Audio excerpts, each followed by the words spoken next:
ओमज्ञानतिमिरन्धस्य नानाञ्जनाशलाकया चक्षुर्मीलितं येन तस्मै श्रीगुरवे नमः। श्रीचैतन्यमनोभीष्टं स्थापितं येन भूतले स्वयं उपगतामह्यं ददाति स्वपदान्तिकं वन्देऽहं श्रीगुरो श्रीयुतपथगमनं श्रीगुरुं वैष्णवांश्च श्रीरूपं साग्रजातं सहगणरत्नादान्वितं तं सजीवं साद्वैतं सावधूतं परिजनसहितं कृष्णचैतन्यदेवं श्रीराधा कृष्णपादान् सहगणललिता श्रीविशाखान्वितांश्च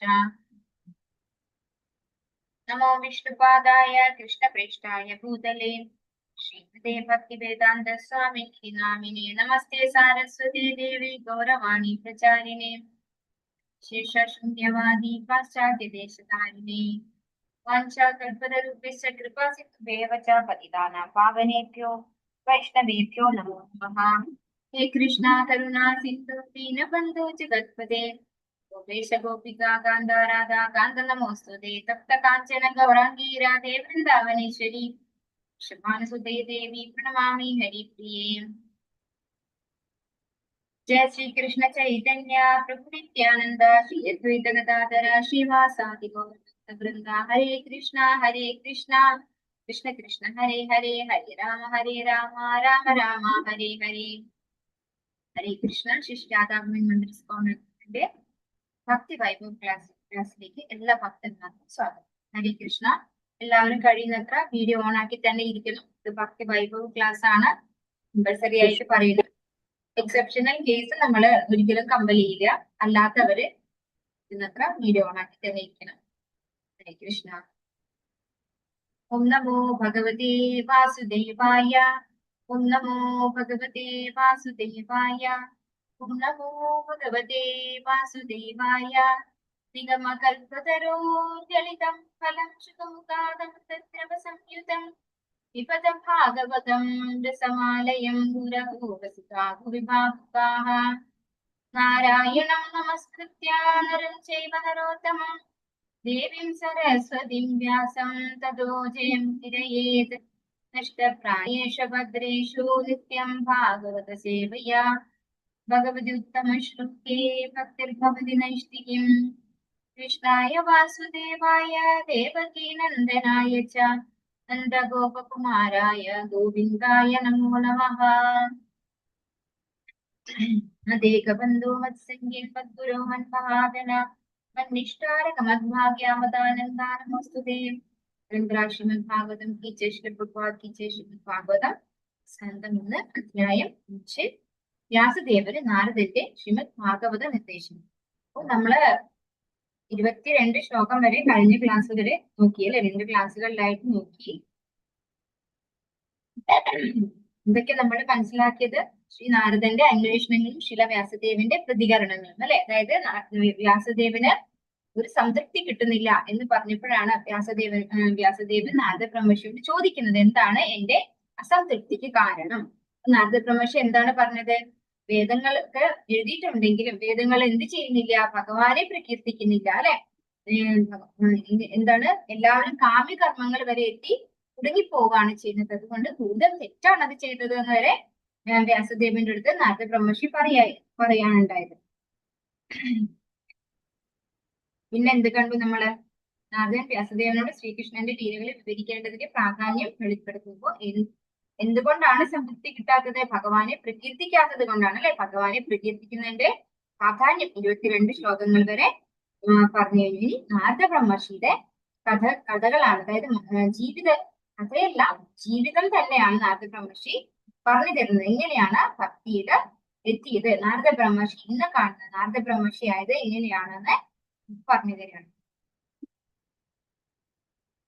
വേഗത്തിൽ എടുക്കുവാണ്, കാരണം ഇന്ന് തീർക്കണം എന്ന് വിചാരിക്കുന്നു ഞാൻ.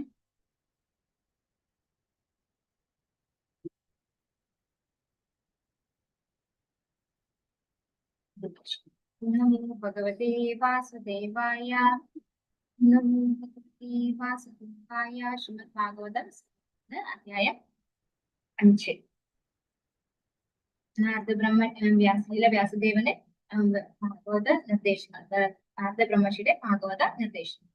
ശ്ലോകം 23.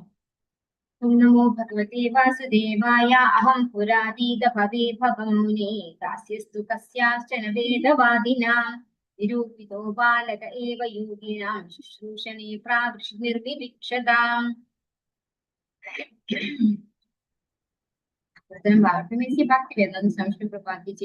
അല്ലയോ മുനി, മുൻയുഗത്തിൽ വേദാന്ത തത്വങ്ങൾ അനുവർത്തിക്കുന്ന ബ്രാഹ്മണരുടെ സേവനത്തിൽ നിയുക്തമായ ഒരു ദാസിയുടെ പുത്രനായി ഞാൻ ജനിച്ചു. ദേശകാലത്തെ 4 മാസ കാലയളവിൽ അവർ ഒരുമിച്ച് താമസിച്ചിരുന്നപ്പോൾ ഞാൻ അവരുടെ സേവനത്തിൽ നിരതനായി. അപ്പോൾ നാരദ ബ്രഹ്മർഷി തന്റെ പൂർവ്വജന്മ കഥ പറയാണ്. എന്താ പറയുന്നത്? പൂർവ്വയുഗത്തിൽ, അതായത് മുൻ യുഗത്തില് വേദാന്ത തത്വങ്ങൾ അനുവർത്തിക്കുന്ന ബ്രാഹ്മണരുടെ സേവനത്തിൽ നിയുക്തമായ ഒരു ദാസിയുടെ പുത്രനായി ജനിച്ചു. ഒരു ദാസി പുത്രനായിട്ടാണ് നാരദ ബ്രഹ്മർഷിയുടെ പൂർവ്വജന്മത്തില് ജന്മം ഉണ്ടായത്. എന്തായിരുന്നു ദാസി ചെയ്യുക? ആരുടെ ദാസിയായിട്ടാണ് ഇരുന്നത്? വേദാന്ത തത്വങ്ങൾ അനുവർത്തിക്കുന്ന ബ്രാഹ്മണരുടെ ദാസിയായിട്ടാണ് ആ ജന്മത്തില്, അതായത് പൂർവ്വജന്മത്തില് നാരദ ബ്രഹ്മർഷിയുടെ അമ്മ ഉണ്ടായിരുന്നത്. വർഷകാലത്തെ ഒരു 4 മാസ കാലയളവിൽ അവർ ഒരുമിച്ച് താമസിച്ചിരുന്നപ്പോൾ ഞാൻ അവരുടെ സേവനത്തിൽ നിരതനായി. അപ്പോ ഈ ചാതുർമാസ്യ കാലഘട്ടത്തില് എന്ത് ചെയ്യും? സന്യാസിമാരൊക്കെ വന്നിട്ട് ഒരിടത്ത് തന്നെ കൂടിയിരുന്ന് ഭാഗവത കഥകളൊക്കെ പറയുകയും പറഞ്ഞു കൊടുക്കുകയും ശ്രമിക്കുകയും ഒക്കെ ചെയ്യും.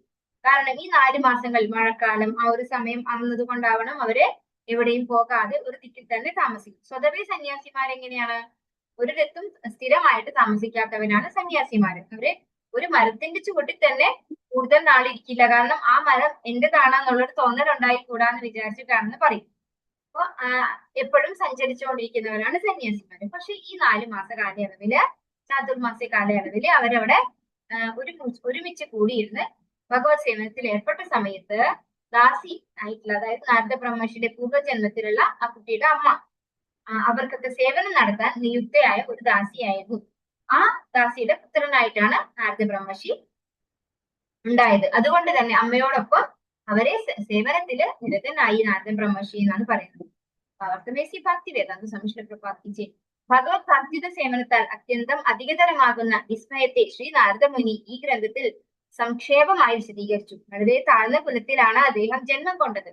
യഥോചിതമായ ശിക്ഷണവും ലഭിക്കുകയുണ്ടായില്ല. എങ്കിൽ തന്നെയും തന്റെ സമ്പൂർണ്ണ ശക്തിയും ഭഗവത് സേവനത്തെ നിയുക്തമാക്കിയാണ് അദ്ദേഹം അനശ്വരമായ അവസ്ഥയിലായിത്തീർന്നു. അപ്പോ നമ്മൾ ഉയർന്ന കുലത്തിൽ ജനിച്ചാലേ ഭക്തനാകുള്ളൂ എന്നില്ല, അല്ലെ? ഭഗവാന്റെ ഭക്തിയുടെ സേവനത്തിൽ നിരതരായിരിക്കുന്ന ഭക്തന്മാർക്ക് സേവനം ചെയ്താൽ, അതായത് നമ്മൾ നേരത്തെ ഒരു ശ്ലോകത്തിൽ മഹത് സേവയെ കുറിച്ച് പഠിച്ചിട്ടുണ്ട്, അല്ലെ? മഹത് സേവ ചെയ്താൽ എന്താണ്? ഭാഗവത കഥാരുചിയില്, ശ്രവണത്തില്, ഭഗവാനെ കുറിച്ച് ശ്രവിക്കുന്നതില് താല്പര്യം ഉണ്ടാവും എന്നാണ് പറയുന്നത്. ഭഗവാന്റെ ശുദ്ധ ഭക്തന്മാരെ സേവിക്കുന്നതിലൂടെ നമുക്ക് കിട്ടുന്ന ഒരു വലിയൊരു ഗുണമാണ് നമുക്ക് ഭഗവാനെ കുറിച്ചുള്ള കഥകൾ കേൾക്കാൻ വല്ലാതെ താല്പര്യം ഉണ്ടാകും. ഭക്തിയുടെ സേവനത്തിന്റെ ശക്തിമത്തായ ഫലമാണിത്. ജീവാത്മാക്കൾ ഭഗവാന്റെ പ്രാന്തീയ ശക്തികളാണ്. ഭഗവത്ഗീതയിൽ എന്താ പറഞ്ഞിട്ടുള്ളത്? മമൈവാംശു ജീവലോകേ ജീവഭൂത സനാതന. ഭഗവാന്റെ തന്നെ അംശങ്ങളാണ് നമ്മളൊക്കെ, അല്ലെ? അപ്പൊ നമ്മളെല്ലാവരുടെയും ആഗ്രഹം എന്താണ്? ഭഗവാനെ തൃപ്തിപ്പെടുത്തുക. അതായത് ഓരോ ജീവാത്മാവും ഈ ഭൗതിക ലോകത്ത് ജനിക്കുന്നത് ഭഗവാനെ, ഈ ജന്മം ഞാൻ ഭഗവാന്റെ സേവനത്തിൽ നിരതനായി ഭഗവാന്റെ അടുത്തേക്ക് തിരിച്ചു വരും എന്ന് പ്രോമിസ് ചെയ്തുകൊണ്ടാണ് എന്നാണ് പറയുന്നത്. പക്ഷെ ഈ ഭൗതിക ലോകത്ത് വന്ന് നമ്മളെ അമ്മയുടെ കയ്യില് വന്നു കഴിഞ്ഞാല് നമ്മൾ മറന്നു പോവാണ്. ഈ അമ്മയാണ് എന്റെ അമ്മ, ഈ വീടാണ് എന്റെ വീട്, ഈ ശരീരമാണ് ഞാൻ എന്നൊക്കെയുള്ള ആ ഒരു തെറ്റിദ്ധാരണയിലേക്ക് നമ്മൾ വരുന്നത് നമ്മൾ ഈ ഭൂമിയിലേക്ക് ജനിച്ച നിമിഷം മുതലാണത്രേ. പക്ഷെ അമ്മയുടെ ഗർഭപാത്രത്തിൽ ഇരിക്കുമ്പോൾ ഭഗവാനെ പറ്റി നമ്മൾ സ്മരിക്കുന്നുണ്ട്. അതുപോലെ ഭഗവാനോട് പറയുന്നുമുണ്ട്, ഞാൻ ഈ ജന്മം എന്തായാലും ഭക്തിയുത സേവനം ചെയ്ത് ഭഗവാന്റെ ധാമത്തിലേക്ക് തിരിച്ചു വരുമെന്ന് പ്രോമിസ് ചെയ്യുന്നുണ്ട്. പക്ഷെ മറന്നുപോകും ഇവിടെ എത്തുമ്പോൾ. അതുപോലെ ഈ ശ്ലോകത്തില് വേറൊരു കാര്യം കൂടെ നമ്മൾ ശ്രദ്ധിക്കേണ്ടത്, ഇവിടെ നാരദ ബ്രഹ്മർഷി പറയുന്നത് എന്താണ്? പൂർവ്വജന്മത്തിലെ കാര്യമാണ്, അല്ലെ? ഭഗവത്ഗീതയിൽ ഭഗവാൻ എന്താ പറയുന്നത് അർജുനനോട്? എന്താണ് അർജുനൻ ചോദിക്കുന്നുണ്ട്, വിവസ്വാനെ ഭഗവത്ഗീത ഉപദേശിച്ചു കൊടുത്തത് എങ്ങനെയാണ് ഭഗവാൻ പറയുന്നത് ഞാൻ വിശ്വസിക്കാം? ഭഗവാൻ ഇപ്പൊ ഉള്ള ആളല്ലേ, വിവസ്വാൻ പണ്ടേ ഉള്ള ആളല്ലേ എന്ന് ചോദിക്കുന്നുണ്ട്, അല്ലെ? അപ്പൊ ഭഗവാൻ എന്താ ഉത്തരം പറയുന്നത്? ഞാൻ നീയും ഒരുപാട് ജന്മങ്ങൾ എടുത്തിട്ടുണ്ട് അർജുന, പക്ഷെ നിനക്കത് ഓർമ്മിക്കാൻ സാധിക്കുന്നില്ല, എനിക്കത് ഓർമ്മിക്കാൻ സാധിക്കും എന്ന് ഭഗവാൻ പറയുന്നുണ്ട്, അല്ലെ? ഇവിടെ നാരദ ബ്രഹ്മർഷി തന്റെ പൂർവ്വജന്മത്തെ കുറിച്ച് വ്യക്തമായി ഓർത്ത് പറയുന്നുമുണ്ട്. അപ്പൊ നമ്മൾ എന്താ മനസ്സിലാക്കേണ്ടത്? ഭഗവാൻ തന്നെ ഭഗവത്ഗീതയില് 15-ാമത്തെ അധ്യായത്തില് 15-ാമത്തെ ശ്ലോകത്തിൽ വേറൊരു കാര്യം കൂടെ പറയുന്നുണ്ട്. എന്താണ്? സർവസ്യ ചാഹം ഹൃദി സന്നിവിഷ്ടോ മത്തസ്മൃതിജ്ഞാനമപോഹനം ശ. ഭഗവാനാണ് നമ്മുടെ സ്മൃതി, വിസ്മൃതി, ജ്ഞാനം ഇതൊക്കെ കൺട്രോൾ ചെയ്യുന്നത്. അപ്പൊ ഭഗവാന് വേണമെന്ന് വിചാരിച്ചാൽ ഭഗവാന്റെ ഭക്തനെ മെമ്മറി കൊടുക്കാനും സാധിക്കും. വേണമെന്ന് വിചാരിച്ചാൽ മെമ്മറി ഇല്ലാതെയാക്കി വിസ്മൃതിയിലേക്ക് കൊണ്ടുപോകാനും ഭഗവാന് സാധിക്കും. അപ്പൊ ഇതൊക്കെ ഭഗവാന്റെ നിയന്ത്രണത്തിലാണ്. അപ്പൊ നാരദ ബ്രഹ്മർഷിക്ക് ആ ഒരു സ്മൃതി കൊടുത്തു ഭഗവാൻ. അതുകൊണ്ടാണ് നാരദ ബ്രഹ്മർഷിക്ക് വ്യക്തമായത് ഓർത്തെടുക്കാൻ പറ്റുന്നത്. ആകയാൽ ഒരാളുടെ പൂർണ്ണ ശക്തിയെയും ഇന്ദ്രിയാസ്വാദനത്തിന് പകരം ഭഗവത് സേവനത്തിൽ പരിവർത്തനക്ഷമമാക്കിയാൽ ഉടൻ മായയുടെ വ്യാമോഹം തൽക്ഷണം നശിപ്പിക്കപ്പെടുന്നു. അപ്പോ നമ്മൾ നമ്മുടെ ഇന്ദ്രിയങ്ങളെ ഭഗവാന്റെ സേവനത്തിൽ ഏർപ്പെടുത്തുക എന്നുള്ളതാണ് ഒരേ ഒരു വഴി. എന്തിനെ കുറിച്ച് എന്തറിയാനായിട്ട്? ഈ മായയിൽ നിന്ന് പുറത്തു കടന്ന് ഭഗവാന്റെ സേവനത്തില് നിരതനാകണമെങ്കിൽ നമ്മൾ എന്ത് ചെയ്യണം? ഭഗവാന്റെ ഭക്തന്മാർക്ക് സേവനം ചെയ്യണം.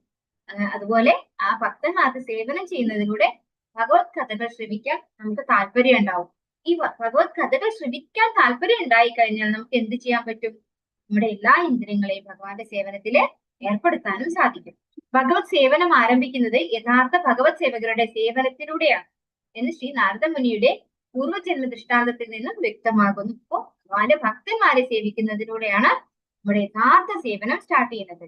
ഭഗവത് ഭക്തരുടെ സേവനമാണ് ഭഗവത് സേവനത്തെക്കാൾ മഹത്തരമെന്ന് ഭഗവാൻ അരുളി ചെയ്യുന്നു. ഭക്ത സേവനം ഭഗവത് സേവനത്തെക്കാൾ മൂല്യമുള്ളതാകുന്നു. ആകയാൽ ഒരാൾ ഭഗവത് സേവനത്തിൽ സദാ വ്യാപൃതനായ ഉത്തമ വിശ്വാസയോഗ്യനായ യഥാർത്ഥ ഭഗവത് സേവകനെ തിരഞ്ഞെടുക്കുകയും അത്തരം ഒരു സേവകനെ ആത്മീയ ആചാര്യനായി അംഗീകരിച്ച് അദ്ദേഹത്തിന്റെ സേവനത്തിൽ നിരതനാവുകയും വേണം. അപ്പോ നമ്മൾക്ക് ഭഗവാനെ കുറിച്ച് അറിയണമെങ്കിൽ ഭഗവാന്റെ ഭക്തന്മാരെ സേവിക്കണം. ഭഗവാന്റെ ഭക്തി ചെയ്യുന്ന ഒരു ആചാര്യനെ ആചാര്യനായി അംഗീകരിക്കുകയും വേണം. അങ്ങനെയാണെങ്കിൽ മാത്രമേ നമുക്ക് ഭഗവാനെ മനസ്സിലാക്കാനുള്ള ഒരു കഴിവ് അല്ലെങ്കിൽ ഒരു ബുദ്ധി നമുക്ക് കിട്ടുള്ളൂ എന്ന് ആണ് ഇവിടെ പറഞ്ഞു തരുന്നത്.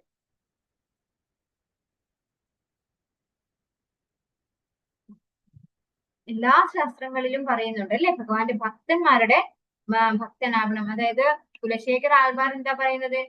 മജ്ജന്മനഫലമിതം മധുദൈഡഭാരേ പ്രാർത്ഥനീയമതനുഗ്രഹ ഏഷ ഏവ തുദ്ഭൃത്യ ഭൃത്യ പരിചാരക ഭൃത്യ ഭൃത്യ ഭൃത്യസ്യ ഭൃത്യ ഇതി മാം സ്മരലോകനാഥ. അല്ലെ, ഭഗവാന്റെ ഭൃത്യന്മാരുടെ ഭൃത്യന്മാരുടെ ഭൃത്യന്മാരുടെ ഭൃത്യന്മാരുടെ ഭൃത്യനാകണമെന്നാണ് പറയുന്നത്. 7 വട്ടം ഭൃത്യനെന്ന് ഉപയോഗിക്കുന്നുണ്ട്. അപ്പൊ അതിലൂടെ മാത്രമേ നമുക്ക് ഭഗവാനെ മനസ്സിലാക്കാൻ സാധിക്കുള്ളൂ. തേമയ്യപേതാഖില ചാപലേർഭകേ കാന്തേ ധൃതി ക്രീഡനകേനുവർത്തിനി ചക്രുകൃപായാം ചക്രുകൃപാം യദ്യപി തുല്യദർശനാഃ ശുശ്രൂഷമാണേ മുനയോൽപഭാഷിണി. വർദ്ധനം ഭാവത്തമേസി ഭക്തി വേദാന്ത സ്വാമി പ്രഭാതിച്ച് സ്വഭാവപരമായ നിഷ്പക്ഷനായിരുന്നിട്ടും ആ വേദാന്ത അനുവർത്തികൾ അവരുടെ അഹൈതുകമായ കൃപയാൽ എന്നെ അനുഗ്രഹിച്ചു. എന്നെ സംബന്ധിച്ചിടത്തോളം ബാലനായിരുന്നിട്ട് കൂടി ഞാൻ ആത്മനിയന്ത്രണമുള്ളവനും അനുസരണാശീലമുള്ളവനും വിനോദങ്ങളിൽ താല്പര്യമില്ലാത്തവനുമായി. മാത്രവുമല്ല ആവശ്യത്തിലധികം സംസാരിക്കുന്ന പ്രകൃതവും എനിക്കില്ലായിരുന്നു. അപ്പോ നാരദ ബ്രഹ്മർഷി പറയാണ്, നിഷ്പക്ഷരായിട്ടും ആയിരുന്നിട്ടും. എന്താണ് അതിന്റെ അർത്ഥം? എന്താണ്? ഭഗവത്ഗീതയിൽ ഒരു ശ്ലോകം പറയുന്നുണ്ട്, 5-ാമത്തെ അധ്യായത്തിൽ 18-ാമത്തെ ശ്ലോകം. വിദ്യാ വിനയ സമ്പന്നേ ബ്രാഹ്മണേ ഗവിഹസ്തിനി ശുനി ചൈവ ശുപാകേ ച പണ്ഡിതാ സമദർശിന. അപ്പൊ പണ്ഡിതരായിട്ടുള്ള ആളുകൾ സമദർശിന, എല്ലാവരെയും ഒരുപോലെ കാണുന്നവരായിരിക്കും. അതാണ് ഇവിടെ പറയുന്നത്. സ്വഭാവപരമായി നിഷ്പക്ഷരായിരുന്നിട്ടും എല്ലാവരോടും ഒരുപോലെ പെരുമാറുന്നവരാണ് ആര്? വേദാന്തികളായിട്ടുള്ളവര് അല്ലെ. ആ വേദാന്ത അനുവർത്തികൾ അവരുടെ അഹൈതുകമായ കൃപയാൽ എന്നെ അനുഗ്രഹിച്ചു എന്നാണ് പറയുന്നത്. അവരെല്ലാവരും ഒരുപോലെ കാണുന്നവരാണെങ്കിലും അവരുടെ കാരണമില്ല. അഹൈതുകം എന്ന് പറഞ്ഞാൽ എന്താണ്? കാരണമില്ല കൃപ അല്ലെ. ഒരു കാരണമില്ല, വെറുതെ ചെയ്യാണ്. പ്രത്യേകിച്ച് എന്തെങ്കിലും ചെയ്തത് കൊണ്ടോ കാരണം ഉണ്ടായത് കൊണ്ടോ അല്ല. അതാണ് വൈഷ്ണവരുടെ പ്രത്യേകത പറയുന്നത്. അവരെല്ലാവരിലും കൃപ ചൊരിയുന്നവരാണ്. അപ്പൊ അങ്ങനെയുള്ള ഭക്തി വേദാന്തികളുടെ അഹൈതുകമായ കൃപയാൽ നാരദ ബ്രഹ്മർഷിയെ അനുഗ്രഹിച്ചു, അല്ലെങ്കിൽ നാരദ ബ്രഹ്മർഷിയുടെ പൂർവ്വജന്മത്തിലുള്ള കുട്ടിയെ അനുഗ്രഹിച്ചു. അപ്പൊ ആ കുട്ടിയെ സംബന്ധിച്ചിടത്തോളം എന്താണ്? ചെറിയ കുട്ടിയാണെങ്കിൽ പോലും കുട്ടികളുടെ സ്വഭാവം എന്താണ്? ഇവിടെ അടങ്ങിയിരിക്കൂല. അവര് കാണുന്നതൊക്കെ എടുത്ത് വലിച്ച് അല്ലെ ഒരു പിന്നെ അവർക്ക് കളിച്ചുകൊണ്ടിരിക്കണം. ഒരു കാര്യങ്ങളിലും ഒരു പ്രത്യേകിച്ച് ഒരു ശ്രദ്ധയോടുകൂടി അവർ ചെയ്യില്ല. പക്ഷേ പൂർവ്വജന്മത്തിലുള്ള നാരദബ്രഹ്മർഷി ആ ഒരു കുട്ടിയായിരിക്കുന്ന സമയത്ത് പോലും അങ്ങനെ ആയിരുന്നില്ല എന്നാണ് ഇവിടെ പറയുന്നത്. ബാലനായിരുന്നിട്ട് കൂടി ഞാൻ ആത്മനിയന്ത്രണമുള്ളവനും അനുസരണാശീലമുള്ളവനും വിനോദങ്ങളിൽ താല്പര്യമില്ലാത്തവനുമായിരുന്നു. അപ്പോ വെറുതെ കുട്ടിക്കളി കളിക്കാൻ ആർക്ക് താല്പര്യം ഉണ്ടായിരുന്നില്ല? നാരദബ്രഹ്മർഷിയുടെ പൂർവ്വജന്മത്തിലുള്ള കുട്ടിക്ക് താല്പര്യം ഉണ്ടായിരുന്നില്ല. മാത്രമല്ല ആ കുട്ടി അധികം സംസാരിക്കാറുമില്ലായിരുന്നു. അധികം സംസാരിക്കുന്ന പ്രകൃതം ഇല്ലാത്ത കുട്ടിയായിരുന്നു. ഇപ്പോ നമ്മള് ഉപദേശാമൃതത്തില് ഷഡ്വിധം ഭക്തി പ്രസിദ്ധ്യതി പറയുന്ന ഒരു ശ്ലോകം ഉണ്ട് ഇല്ലേ? ഓർമ്മയുണ്ട് ആർക്കെങ്കിലും? ഉത്സാഹ നിശ്ചയ ധൈര്യ തത്തർമ്മ പ്രവർത്തനാ എന്താണ്? തത്തർമ്മ പ്രവർത്തനാ ഓർമ്മയുണ്ട? ശ്ലോകം ഓർമ്മയുണ്ട് ആർക്കെങ്കിലും? എനിക്ക് മറന്നുപോയി. അടുത്ത വരി ഓർമ്മയുണ്ട്? ആർക്കും ചൊല്ലാൻ അറിയോ?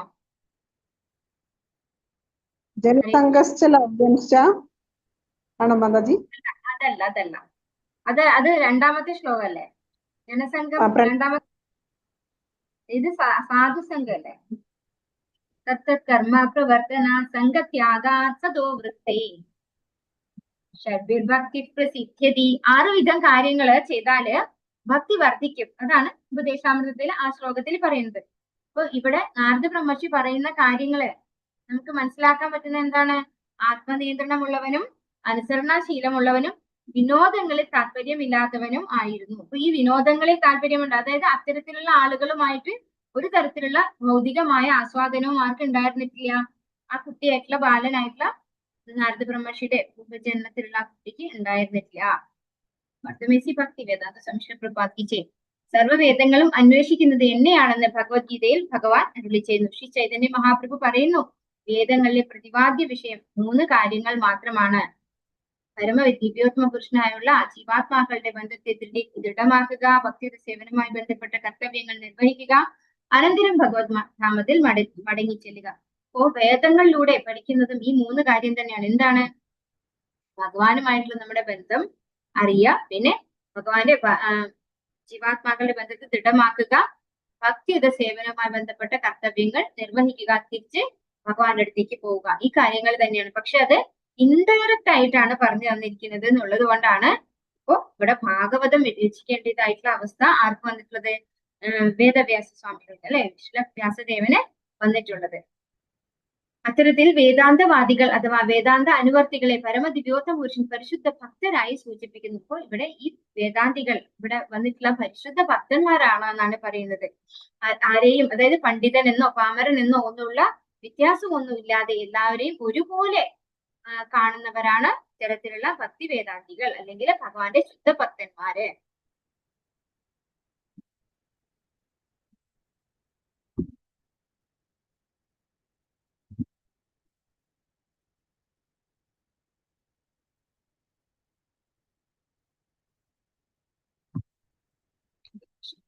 ഉച്ഛിഷ്ടലേപാനനുഭൂതിതോ ദ്വിജൈഃ സകൃത്സ്മ ഭുഞ്ചേ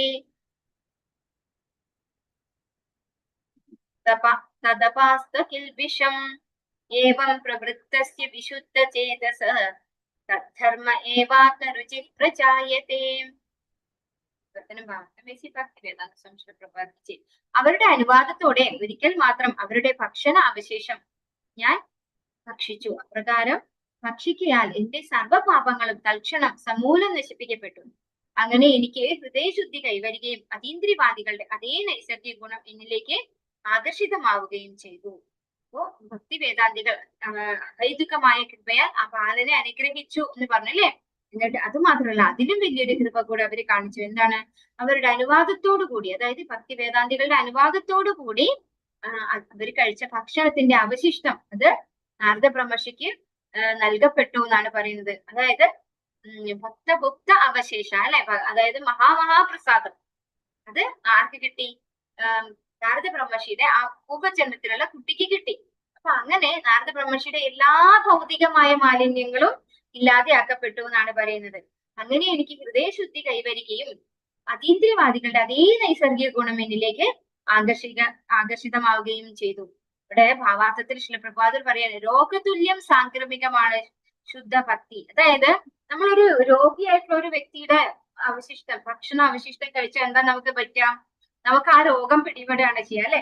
അതുപോലെ ഇവിടെ അതുപോലെ തന്നെയാണ് ശുദ്ധഭക്തി എന്നാണ് പറയുന്നത്. ഒരു ശുദ്ധഭക്തന്റെ അവശിഷ്ടം അവരുടെ സമ്മതത്തോടു കൂടി നമ്മൾ കഴിക്കുകയാണെങ്കിൽ നമുക്ക് അവരുടെ ഉള്ളിൽ എത്രത്താണ്ടാണോ ഭഗവാനോടുള്ള ഭക്തി ഉള്ളത്, ആ ഭക്തി നമുക്കും കൂടെ പകർന്നു കിട്ടുകയാണ് ചെയ്യാന്നാണ് പറയുന്നത്. ഇവിടെ ശ്രീ പ്രഭാതര പർക്കോട്ടിൽ പറയുന്നുണ്ട്, അവരുടെ പെർമിഷൻ ഇല്ലാണ്ട് നമ്മള് അവശിഷ്ടം കഴിച്ചാലും നമുക്ക് എന്ത് കിട്ടും? ഭക്തി, പരിശുദ്ധ ഭക്തി കിട്ടും എന്ന് പറയുന്നുണ്ട്. അത് പറയാറുണ്ട്, ഒരു കഥ പറയാറുണ്ട്. അത് നമ്മുടെ ശ്രീ പ്രഭാതര് ഒരു പ്രാവശ്യം ഇങ്ങനെ ഫ്ലൈറ്റിൽ യാത്ര ചെയ്തുകൊണ്ടിരിക്കുമ്പോ പ്രഭാതര് മുർമുറ, അങ്ങനെ മുർമുറ പറഞ്ഞു കഴിഞ്ഞാൽ എനിക്ക് തോന്നുന്നു എന്താണ് അരി കൊണ്ടുണ്ടാക്കിയ ഒരു എന്താണ് പുരി അല്ലെ, ആ പുരിയാണ് തോന്നുന്നു. അപ്പൊ അത് കഴിച്ചു, അത് കരുതിയിട്ടുണ്ട്. ഫ്ലൈറ്റിലുള്ള ആഹാരം പ്രഭാതര് കഴിക്കില്ല. അപ്പൊ ഈ ആഹാരം ഇതെടുത്ത് വെച്ച് കഴിക്കാൻ തുടങ്ങിയപ്പോ ഒരു എയർ ഹോസ്റ്റസ് വന്നിട്ട് ഇതെന്താണ് എന്ന് ചോദിച്ചിട്ട് പ്രഭുപാദരുടെ സമ്മതം ഇല്ലാതെ അതിന് കുറച്ചെടുത്ത് കഴിച്ചു എന്നാണ് പറയുന്നത്. പിന്നെ അവർ എന്താ ചെയ്തതെന്നൊന്നും അറിയില്ല. കുറെ കാലം കഴിഞ്ഞിട്ട് അവര് ഇന്ത്യക്ക് പുറത്തുള്ള ഏതോ രാജ്യത്തുള്ള ആരോ ആണ്, അമേരിക്കൻ കൺട്രീസിലെങ്ങാനും ഉള്ളത്. അപ്പൊ ആരോ ഇവരെ ഇങ്ങനെ മീറ്റ് ചെയ്തപ്പോ ഇവരവിടെ ഡയറ്റീസ് ഇതൊക്കെ ചെയ്യുന്നുണ്ട്, പൂജയൊക്കെ വർഷിപ്പ് ഒക്കെ ചെയ്യുന്നുണ്ട്. ചെന്ന് ചോദിച്ചപ്പോഴാണ് അവര് പറഞ്ഞത് ഈ ഇൻസിഡന്റ്. അതായത് ഞാൻ പണ്ട് ഇങ്ങനെ ഭഗവാദരുടെ പാത്രത്തിനെടുത്ത് കഴിച്ചിട്ടുണ്ടായിരുന്നു. പിന്നെ എങ്ങനെയാന്ന് അറിയില്ല, അവര് ഭക്തിയിലേക്ക് വരേണ്ടായി, ഭക്തിയിൽ ഉറച്ചു വരേണ്ടായി. അതായത് ആ ഒരു പ്രസാദം കൊണ്ട് മാത്രം അവർക്ക് ഭക്തി കിട്ടി എന്നാണ് പറയുന്നത്. അപ്പൊ അതുപോലെയാണ് ഇവിടെയും പറയുന്നത്. നാരദ ബ്രഹ്മർഷി ആ ഒരു ഭക്തി വേദാന്തികളുടെ ഉച്ഛിഷ്ട ഭക്ഷണം കഴിച്ചപ്പോ നാരദ ബ്രഹ്മർഷിയുടെ ഉള്ളിലുള്ള എല്ലാ മാലിന്യങ്ങളും നീങ്ങിപ്പോയി. അവരുടെ അതേ നൈസർഗിക ഗുണം നാരദ ബ്രഹ്മർഷിക്ക് കിട്ടി എന്നാണ് പറയുന്നത്. ഒരു ശുദ്ധ ഭക്തൻ സർവ്വ പാപങ്ങളിൽ നിന്നും സ്വതന്ത്രനാണ്. പരിശുദ്ധ ജീവസത്തകളിൽ വെച്ച് പരമപരിശുദ്ധനാണ് പരമദിവ്യോത്തമ പുരുഷൻ. ഭൗതിക ഗുണങ്ങളുടെ സംക്രമണത്താൽ ഒരാൾ ഇത്തരത്തിൽ സമാന പരിശുദ്ധനാകേണ്ടിയിരിക്കുന്നു. അല്ലാത്ത പക്ഷം ഭഗവാന്റെ ശുദ്ധഭക്തനായി തീരുക സാധ്യമല്ല. അവരുടെ സംസർഗത്താലും അവരുടെ ഉച്ഛിഷ്ടം ഒരിക്കൽ മാത്രം ഭക്ഷിച്ചതിനാലും അവരുടെ ഗുണങ്ങളുടെ പരിശുദ്ധിയാൽ ബാലൻ പരിശുദ്ധനാക്കപ്പെട്ടു. അപ്പൊ ആ ഒരു പൂർവ്വജന്മത്തിലുള്ള കുട്ടി ഭക്തി വേദാന്തികളുടെ ഉച്ഛിഷ്ടം കഴിച്ചതിലൂടെ തന്നെ പരിശുദ്ധനാക്കപ്പെട്ടു. ശുദ്ധ പരമദിവ്യോത്തമ പുരുഷന്റെ നാമരൂപ ഗുണ ലീലാദികളിൽ ആകർഷിതനായി തീരുന്നു എന്നർത്ഥം. അപ്പൊ ഇത്തരത്തിലുള്ള നൈസർഗിക ഗുണം കിട്ടുക പറയുമ്പോ എന്താണ്? ഭഗവാനെ കുറിച്ചുള്ള കഥകൾ കേൾക്കാനും ഭഗവാന്റെ കാര്യങ്ങൾ ചെയ്യാനും ഭക്തിത സേവനം ചെയ്യാനുമുള്ള ആ ഒരു താല്പര്യം, അതിൽ ആകർഷണം ഉണ്ടാവുക എന്നുള്ളത് തന്നെയാണ്. ഇങ്ങനെ ആകർഷണം, ഭഗവാന്റെ കാര്യങ്ങൾ ചെയ്യുമ്പോൾ ആകർഷണം ഉണ്ടാകുമ്പോൾ എന്താണ് നമ്മളിൽ സംഭവിക്കുക? ഒരു ഭാഗത്ത് ഒരു ആകർഷണം സംഭവിക്കുമ്പോൾ മറ്റൊന്ന് ഇല്ലാതെ അല്ലെ, ഒന്ന് വരുമ്പോ, അതായത് എങ്ങനെയാണോ ലൈറ്റ് ഇടുമ്പോൾ ഇരുട്ട് പോകുന്നത്, അതുപോലെ നമ്മള് ഭഗവത് സേവനങ്ങളിൽ ആകർഷിതരാകുമ്പോൾ നമ്മുടെ ഉള്ളിലുള്ള ഭൗതികമായ മാലിന്യങ്ങള് ആ സ്പോട്ടിൽ അതേ സമയം തന്നെ ഇല്ലായ്മയായി പോകും. അപ്പോ നമ്മള് പൂർണ്ണമായിട്ട് ഭഗവത് സേവനത്തിൽ കൂടുതൽ നിരതരാവുകയും ചെയ്യും. നമ്മളിലെ ആ ഭൗതികമായ എല്ലാ ആഗ്രഹങ്ങളും ഇല്ലാതെയായി പരിശുദ്ധരാവുകയും ചെയ്യും നമ്മൾ. തത്രാന്വഹം കൃഷ്ണ കഥാ പ്രകായതാം അനുഗ്രഹേണാശൃണവം മനോഹര താശ്രദ്ധയാമേനു പദം വിശൃണ്വതഃ പ്രിയശ്രവസ്യംഗ മമാഭവദ്രുചിഃ. ഭക്തി വേദാന്ത സംശയ പ്രപാദിച്ച്, അല്ലയോ വ്യാസദേവ, ആ മഹാവേദാന്തികളുടെ കൃപയാലും അവരുടെ സംസർഗത്താലും സർവ ആകർഷകമായ ഭഗവത് ലീലകൾ അവരിൽ നിന്നും ശ്രവിക്കുവാൻ സാധ്യമായി. പ്രകാരം ശ്രദ്ധാപൂർവം ശ്രവിക്കുകയാൽ പരമദിവ്യോത്തമ പുരുഷനെ കുറിച്ച് കേൾക്കാനുള്ള എന്റെ അഭിരുചി വർദ്ധിച്ചു. നമ്മൾ നേരത്തെ സൂത ഗോസ്വാമി നൈമിഷാരണ്യത്തിൽ വെച്ച് ശൗനകാദി മഹർഷിമാരോട് പറയണ്ടായി, ഞാൻ സുഖദേവ ബ്രഹ്മർഷിയിൽ നിന്ന് വളരെ ശ്രദ്ധാപൂർവം ഗ്രഹിച്ചിട്ടുണ്ട്, കേട്ടിട്ടുണ്ട് ഭാഗവതം. അത് ഞാൻ അതേപടി നിങ്ങൾക്ക് ഇവിടെ വിസ്തരിച്ചു തരാം എന്ന് പറയണ്ടായി അല്ലെ. അത് തന്നെ ഇവിടെയും പറയുന്നു. എന്താണ് ഇവിടെ പറയുന്നത്? ഭക്തി വേദാന്തികള് അവിടെ ഇരുന്നിട്ട് എന്താ ചെയ്യാ? അവരെപ്പോഴും ഭഗവാന്റെ ഭക്തന്മാർ എന്താ ചെയ്യാ? ഭഗവത്ഗീതയിൽ ഭഗവാൻ പറയുന്നുണ്ടല്ലോ, മച്ചിത്താമദ്ഗത പ്രാണാബോധയന്ത പരസ്പരം കഥയന്തമാം നിത്യം തുഷ്യന്തി ചരമന്തി ച. അപ്പൊ അത്തരത്തിലുള്ള ഭക്തന്മാരുടെ ഒരു സംഘം വന്നു കഴിഞ്ഞാൽ അവരെപ്പോഴും എന്താ ചെയ്യാ? ഭഗവാന്റെ കഥകൾ ചർച്ച ചെയ്യും, പരസ്പരം അങ്ങോട്ടും ഇങ്ങോട്ടും ഭാഗവത കഥകൾ ചർച്ച ചെയ്തുകൊണ്ടും പറഞ്ഞു കൊടുത്തുകൊണ്ടും അവര് തുഷ്യന്തിച്ച് രമന്തിച്ച് അല്ലെ അവര് വളരെ ആനന്ദപ്രദമായിട്ട് തന്നെയാണ് അവരുണ്ടാവുക. അപ്പൊ ഇവിടെ ആ കൂട്ടത്തിൽ ആരെ കൂടെ കൂട്ടി? നാരദ ബ്രഹ്മർഷി. നാരദ ബ്രഹ്മർഷി എന്ന് തന്നെ പറയാം അല്ലെ. നാരദ ബ്രഹ്മർഷിയുടെ പൂർവ്വജന്മത്തിലുള്ള കുട്ടിയായിരുന്നു ആ ഒരു നാരദ ബ്രഹ്മർഷിയെ ആ ഭക്തി വേദാന്തികള് കൂടെ കൂട്ടി. അപ്പൊ ഭഗവാന്റെ കഥകളും ഇതൊക്കെ അവര് പറയുന്ന കൂട്ടത്തില് ഇത് ശ്രദ്ധാപൂർവം ശ്രവിക്കാൻ ആർക്ക് സാധിച്ചു? നാരദ ബ്രഹ്മർഷിക്ക് സാധിച്ചു. അതായത് നമ്മൾ മനസ്സിലാക്കണം, ആദ്യം തന്നെ ഭഗവാന്റെ ഭക്തന്മാരായിട്ടുള്ള അശുദ്ധ ഭക്തന്മാരായിട്ടുള്ള അവരുടെ അനുഗ്രഹം കിട്ടി. പിന്നെ അവരുടെ ഉച്ഛിഷ്ട ഭോജനം അല്ലെ, മഹാപ്രസാദം കിട്ടി. അങ്ങനെ ഇതെല്ലാം കിട്ടിയപ്പോ സ്വാഭാവികമായിട്ട് നാരദ ബ്രഹ്മർഷി ആരായിരുന്നു? ഒരു മറ്റുള്ള കാര്യങ്ങളിലൊന്നും വിനോദങ്ങളിലൊന്നും താല്പര്യം ഇല്ലാത്ത, അമിത ഭാഷയല്ലാത്ത ഒരു പ്രകൃതക്കാരനായിരുന്നു. അപ്പൊ കൂട്ടത്തിൽ ഇതും കൂടെ ആയപ്പോ എന്തായി? ഭഗവാന്റെ ഭക്തിയിൽ കൂടുതൽ നിവിഷ്ടനാവാൻ സാധിച്ചു, ഉറച്ചിരിക്കാൻ സാധിച്ചു. അങ്ങനെ ശ്രദ്ധാപൂർവം ഭഗവാന്റെ കഥകള് ഈ ഭക്തി വേദാന്തികളിൽ നിന്ന് ശ്രവിക്കാൻ നാരദ ബ്രഹ്മർഷിക്ക് തന്റെ പൂർവ്വജന്മത്തില് സാധിച്ചു.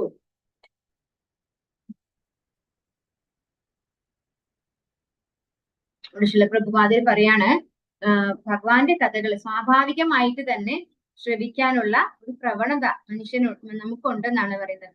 മാനവർ ഭഗവാനിൽ ആകർഷിതരായി ഭഗവത് ധാമത്തിൽ മടങ്ങി ചെല്ലാൻ കഴിവുള്ളവരായി തീരാൻ ഭഗവാൻ സ്വയം മനുഷ്യരൂപത്തിൽ നിരവധി അതീന്ദ്രിയ ലീലകൾ പ്രദർശിപ്പിക്കുകയും ചെയ്യുന്നു.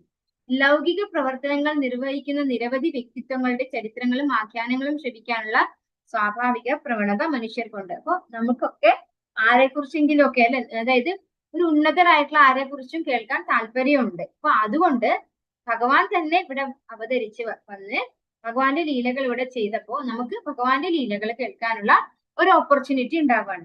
അത്തരം പ്രവൃത്തികളാൽ തന്റെ വിലപ്പെട്ട സമയം വെറുതെ പാഴാക്കുകയും അങ്ങനെ ഭൗതിക പ്രകൃതിയുടെ ത്രിഗുണങ്ങൾക്കും സ്വയം അടിമയായി തീരുന്നുവെന്നും ഒരാൾ മനസ്സിലാക്കുന്നില്ല. സമയം പാഴാക്കുന്നതിന് പകരം തൽസ്ഥാനത്ത് ഭഗവാന്റെ അതീന്ദ്രിയ ലീലകളിൽ ശ്രദ്ധ തിരിക്കുന്ന പക്ഷം ആത്മീയ വിജയം പ്രാപ്തമാകുന്നു. അപ്പോ പറഞ്ഞു വരുന്നത് എന്താണ്? നമുക്ക് എല്ലാവർക്കും ആരെക്കുറിച്ചെങ്കിലും ഒക്കെ അല്ലെ, ഉന്നതരായിട്ടുള്ള അല്ലെങ്കിൽ പ്രശസ്തരായിട്ടുള്ള ആരെക്കുറിച്ചെങ്കിലും ഒക്കെ കേൾക്കാൻ എപ്പോഴും ഇഷ്ടമാണ്. സാധാരണ വ്യക്തികളെ കുറിച്ചാണ് നമ്മൾ കേൾക്കുന്നതെങ്കിൽ നമ്മൾ എന്താണ് ചെയ്യാം? നമ്മൾ അത്തരത്തിലുള്ള രാജസിക് ആയിട്ടുള്ള ഒരു ഗ്രേഡിൽ അങ്ങനെ പോകും. അതേസമയം ഭഗവാനെ കുറിച്ചാണ് കേൾക്കുന്നതെങ്കിലോ നമ്മള് ഭക്തന്മാരുടെ ആ ഒരു കാറ്റഗറിയിലേക്ക്, ഹയർ കാറ്റഗറിയിലേക്ക് നമുക്ക് ഉയരാൻ സാധിക്കും. ഭഗവത് ലീലാഖ്യാന ശ്രവണത്തിലൂടെ പരമദിവ്യോത്തമ പുരുഷനുമായി നേരിട്ട് സമ്പർക്കത്തിലാകുകയും മുമ്പ് പ്രസ്താവിച്ചതുപോലെ പരമദിവ്യോത്തമ പുരുഷനെ സംബന്ധിച്ച് അന്തരംഗത്തിൽ നിന്നും ശ്രവിക്കുന്നത് കാരണം ലൗകിക ജീവിതത്തിന്റെ സർവ്വ പാപ സഞ്ചയങ്ങളും പൂർണ്ണമായും ഇല്ലാതാകുകയും ചെയ്യുന്നു. ശൃണ്വതാം സ്വഗതാ കൃഷ്ണ പുണ്യശ്രവണ കീർത്തന ഹൃദയന്തസ്തോഹി അഭദ്രാണി വിതുനോദി സുഹൃത്സത. അല്ലെ, ഭഗവാനെ കുറിച്ച് കേൾക്കുമ്പോൾ എന്താ സംഭവിക്കുന്നത്? എല്ലാ മാലിന്യങ്ങളും അകന്നു പോകുന്നു. ഇവിടെ പറയുന്നു, ഈ കലഹയുഗത്തിൽ ഭഗവത് ഭക്ത സംസർഗത്തിൽ ഏർപ്പെട്ടുള്ള ഈ ശ്രവണ പ്രക്രിയ സവിശേഷമായി ശുപാർശ ചെയ്തിരിക്കുന്നു. അപ്പോ നമ്മൾ ഈ കലികാലത്തിൽ എല്ലാവരും ഇങ്ങനെയുള്ള, അതായത് ഭക്തസംഘത്തിൽ ചേർന്ന് ഭഗവാന്റെ കഥകൾ ശ്രവിക്കണം. എന്നാൽ മാത്രമേ നമുക്ക് ഭൗതിക മാലിന്യങ്ങളിൽ നിന്ന് മുക്തരായി ജനന മരണ ചക്രത്തിൽ നിന്ന് പുറത്തു കടക്കാൻ സാധിക്കുള്ളൂ. തസ്മിൻ ലബ്ധ രുചിർ മഹാമതേ യശ്രവസ്യ സ്ഖലിതാമതിർമമ യയാഹമേതൽ സദസൽ സുമായയാ പശ്യമയി ബ്രഹ്മണി കൽപ്പിതം പരേ. സത്തനം ഭാവാർത്ഥം ഭക്തി വേദാന്ത സ്വാമി ശ്രീ പ്രഭുപാദ് കി ജയ്. അല്ലയോ മഹാമുനി, പരമദിവ്യോത്തമ പുരുഷനിൽ അഭിരുചി ആർജിച്ച ഉടൻ തന്നെ ഭഗവത് ശ്രവണത്തിനുള്ള എന്റെ ശ്രദ്ധ പിൻവലിക്കാനാവാത്ത വിധം നിർവിഘ്നമായി തീർന്നു. ഭഗവാനെയും എന്നെയും സംബന്ധിച്ച അതീന്ദ്രിയ അഭിരുചി പുഷ്ടിപ്പെട്ടപ്പോൾ മാത്രമാണ് സൂക്ഷ്മവും സ്ഥൂലവുമായ ആവരണത്തെ ഞാൻ അംഗീകരിച്ചത് അജ്ഞതയാൽ മാത്രമാണെന്ന് എനിക്ക് മനസ്സിലായത്. അപ്പോ നമ്മൾക്ക് എല്ലാവർക്കും അനുഭവം ഉള്ളതാണ് ഈ കാര്യം അല്ലെ. ഇവിടെ നാരദ ബ്രഹ്മർഷി പറയാണ്, ഭഗവാനെ കുറിച്ച് അറിയാനുള്ള ആഗ്രഹം, അഭിരുചി അത് വർദ്ധിച്ചപ്പോ എന്താ സംഭവിച്ചത്? അതിന് അതിയായ ആഗ്രഹമായി അല്ലെ. നമ്മൾ കൂടുതൽ വായിക്കണം, കൂടുതൽ അറിയണം. കുറച്ച് അറിയുമ്പോൾ നമുക്ക് കൂടുതൽ അറിയണം അല്ലെ. ഭഗവത്ഗീതയിൽ അർജുനൻ എന്താ പറയുന്നത്? ഭഗവാനെ കുറിച്ച് കേട്ടിട്ട് എനിക്ക് ഇനിയും മതി വരുന്നില്ല, ഭഗവാനെ ഇനിയും പറയൂ അല്ലെ. വിഭൂതി യോഗത്തിന്റെ തൊട്ട് മുമ്പത്തെ പോർഷനില് അർജുനൻ പറയുന്നുണ്ട്, എനിക്ക് ഇനിയും കേൾക്കാൻ താല്പര്യമുണ്ട് ഭഗവാനെ കുറിച്ച്, ഇനിയും പറയൂ എന്ന് പറയുന്നു. അതാണ് ഇവിടെ പറയുന്നത്, എന്റെ ശ്രദ്ധ പിൻവലിക്കാനാവാത്ത വിധം നിർവിഘ്നമായി തീർന്നു. സദാ ഭഗവാനെ കുറിച്ച് കേൾക്കണം, കൂടുതൽ കേൾക്കണം എന്നുള്ളൊരു ആസക്തി വരെയാണ്. ഭഗവാനെയും എന്നെയും സംബന്ധിച്ച അതീന്ദ്രിയ രുചി അഭിരുചി പുഷ്ടിപ്പെട്ടപ്പോൾ മാത്രമാണ്, അതായത് എനിക്കും ഭഗവാനും തമ്മിലുള്ള ബന്ധം എന്താണെന്ന് തിരിച്ചറിയുമ്പോഴാണ് നമ്മുടെ ഏതജ്ഞത, സൂക്ഷ്മവും സ്ഥൂലവുമായ ആവരണത്തെ ഞാൻ അംഗീകരിച്ചത് അജ്ഞതയാലാണെന്ന് മനസ്സിലാവുന്നത്. അതായത് ഞാനെന്ന് പറയുന്നത് ഈ ശരീരം, എന്റെ ബുദ്ധി, എന്റെ മനസ്സ് ഇതൊക്കെയാണ് എന്ന് തെറ്റിദ്ധരിച്ചത് ആണ് ഞാൻ എന്ന് മനസ്സിലായത് എപ്പോഴാണ്? ഭഗവാന്റെ കഥകൾ കേൾക്കാൻ തുടങ്ങിയപ്പോഴാണ്. ശ്രദ്ധയോടുകൂടി ഭഗവാനെ കുറിച്ച് കേൾക്കാൻ ശ്രമിച്ചപ്പോ, അല്ലെങ്കിൽ കേൾക്കാനുള്ള ആ രുചി വർദ്ധിച്ചപ്പോ യഥാർത്ഥത്തിൽ മനസ്സിലായത് ഞാൻ ആരാണെന്ന് ആർക്ക് മനസ്സിലായി? ആ കുട്ടിക്ക് മനസ്സിലായി അല്ലെ? നാരദ ബ്രഹ്മർഷിയുടെ പൂർവ്വജന്മത്തിലുള്ള ആ കുട്ടിക്ക് മനസ്സിലാക്കാൻ സാധിച്ചു. സ്ഥൂലവും സൂക്ഷ്മവുമായ ഈ ശരീരമല്ല ഞാനെന്ന് പറയുന്നത് ഭഗവാന്റെ ശാശ്വത അംശമാണെന്നുള്ള തിരിച്ചറിവ് ആ കുട്ടിക്ക് ഉണ്ടായി എന്നാണ് ഇവിടെ പറയുന്നത്. ഇവിടെ അജ്ഞതയെ അന്ധകാരത്തോട്, സൂര്യനോടും ജ്ഞാനത്തെ സൂര്യനോടും അജ്ഞതയെ അന്ധകാരത്തോടുമാണ് ഉപമിച്ചിരിക്കുന്നത്. എങ്ങനെയാണോ സൂര്യപ്രകാശം വരുന്നത് അപ്പോ അന്ധകാരം ഇല്ലാതാകുന്നത് പോലെ ഭഗവാനെ സംബന്ധിക്കുന്ന ജ്ഞാനം ലഭിക്കുമ്പോ തന്നെയും നമ്മുടെ ഉള്ളിലെ ഈ ശരീരബോധത്തിലുണ്ടാകുന്ന അല്ലെങ്കിൽ വിദ്യാഹങ്കാരം എന്ന് പറയുന്ന ആ ഒരു അഹങ്കാരം അല്ലെങ്കിൽ ആ ഒരു തെറ്റായ ജ്ഞാനം, തെറ്റായ അറിവ് അത് ഇല്ലാതെയാകുന്നു.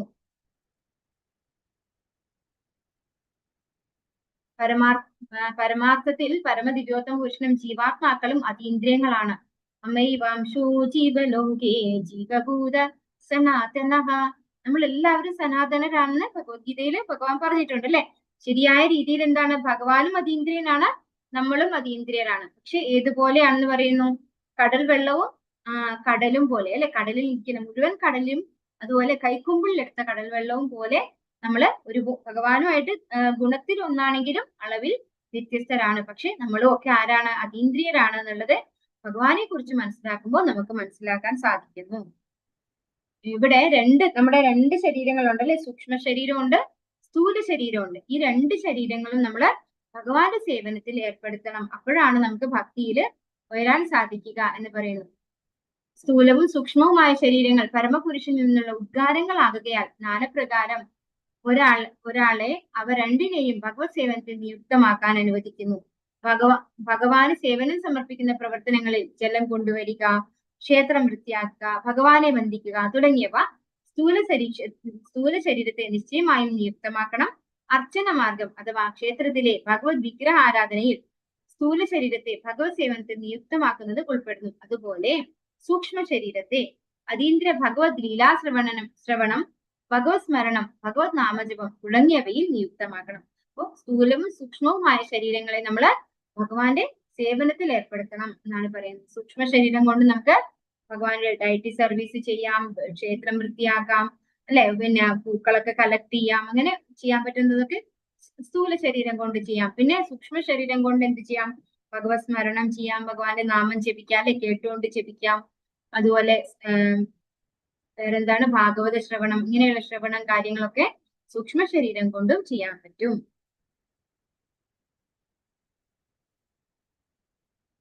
അത്തരം അതീന്ദ്രിയ പ്രവർത്തനങ്ങളിലെ സാക്ഷാത്കാരം സംഭവ്യമാകുന്നത് ഭക്തി സേവനത്തിൽ അനേക വർഷങ്ങളായുള്ള പ്രായോഗിക പരിശീലന ഘട്ടം അഥവാ ശിഷ്യത്വത്താലാണ്. എന്നാൽ നാരദമുനി വികസിപ്പിച്ചെടുത്തതുപോലെ ശ്രവണത്തിലൂടെ പരമദിവ്യോത്തമ പുരുഷനോടുള്ള സാധാരണ പ്രേമാകർഷണം അത്യന്തം പ്രയോഗക്ഷമവും യഥാർത്ഥവും ശക്തവുമാകുന്നു. അപ്പോ നാരദ ബ്രഹ്മർഷി കേട്ടതുപോലെ ശുദ്ധ ഭക്തന്മാരിൽ നിന്ന് ഭഗവാനെ കുറിച്ച് കേൾക്കുമ്പോൾ വളരെ പെട്ടെന്ന് നമ്മളിലെ പരിവർത്തനം സംഭവിക്കും. വേഗത്തിൽ മാലിന്യങ്ങൾ ഇല്ലാതെയായി പെട്ടെന്ന് ഭക്തിയില് ഉയരാൻ സാധിക്കുന്നു. ഇത്തം ശരൽ പ്രാവൃഷികാവൃതു ഹരേ വിശൃണ്വതോമേനു സപം യശോമലം സങ്കീർത്യമാനം മുനിഭിർമഹാത്മിഭിഃ ഭക്തി പ്രവൃത്താത്മരജസ്തമൂപഹാം. വർത്തനം ഭാവാർത്ഥമേസി ഭക്തി വേദാന്ത സംശ്രയ പ്രപാദിച്ച് വർഷകാലം, ശരത്കാലം എന്നീ രണ്ട് ഋതുക്കളുടെയും കാലത്ത് ആ മഹാത്മാക്കൾ ഭഗവാൻ ഹരിയുടെ പരിശുദ്ധ മഹാത്മ്യങ്ങളെ നിരന്തരമായി നിർവിഘ്നമായി ഉരുവിടുന്നത് ശ്രവിക്കാനുള്ള അവസരം എനിക്ക് ലഭിച്ചു. എന്റെ ഭക്തിയുത സേവനം അനർഗളമായി പ്രവഹിക്കാൻ ആരംഭിച്ചപ്പോൾ രജോ തമോ ഗുണങ്ങളുടെ ആവരണങ്ങൾ അപ്രത്യക്ഷമായി. ഇപ്പോ നമ്മൾ ആചാര്യൻ എന്ന് പറഞ്ഞ വാക്കിന്റെ അർത്ഥം എന്താണ്? ആചരിച്ച് കാണിക്കുന്നവൻ ആചാര്യൻ അല്ലെ? അതാണ് ആചാര്യൻ എന്ന വാക്കിന്റെ അർത്ഥം.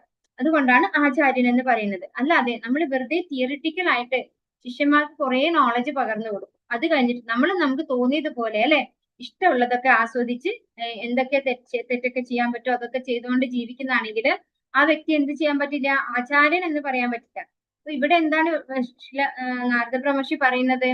വർഷകാലം, ശരത്കാലം എന്നീ 2 ഋതുക്കളുടെയും കാലത്തെ ആ മഹാത്മാക്കൾ ഭഗവാൻ ഹരിയുടെ പരിശുദ്ധ മഹാത്മ്യങ്ങളെ നിരന്തരമായി നിർവിഘ്നമായി ഉരുവിടുന്നത് ശ്രവിക്കാനുള്ള അവസരം എനിക്ക് ലഭിച്ചു. അവര് നാമം ജപിക്കുന്നത് കേൾക്കാനുള്ള അവസരം നാരദ ബ്രഹ്മർഷിക്ക് ലഭിച്ചു. ഇപ്പൊ ശുദ്ധ ഭക്തന്മാരിൽ നിന്ന് ഉരുവിടുന്നത് എന്തായിരിക്കും?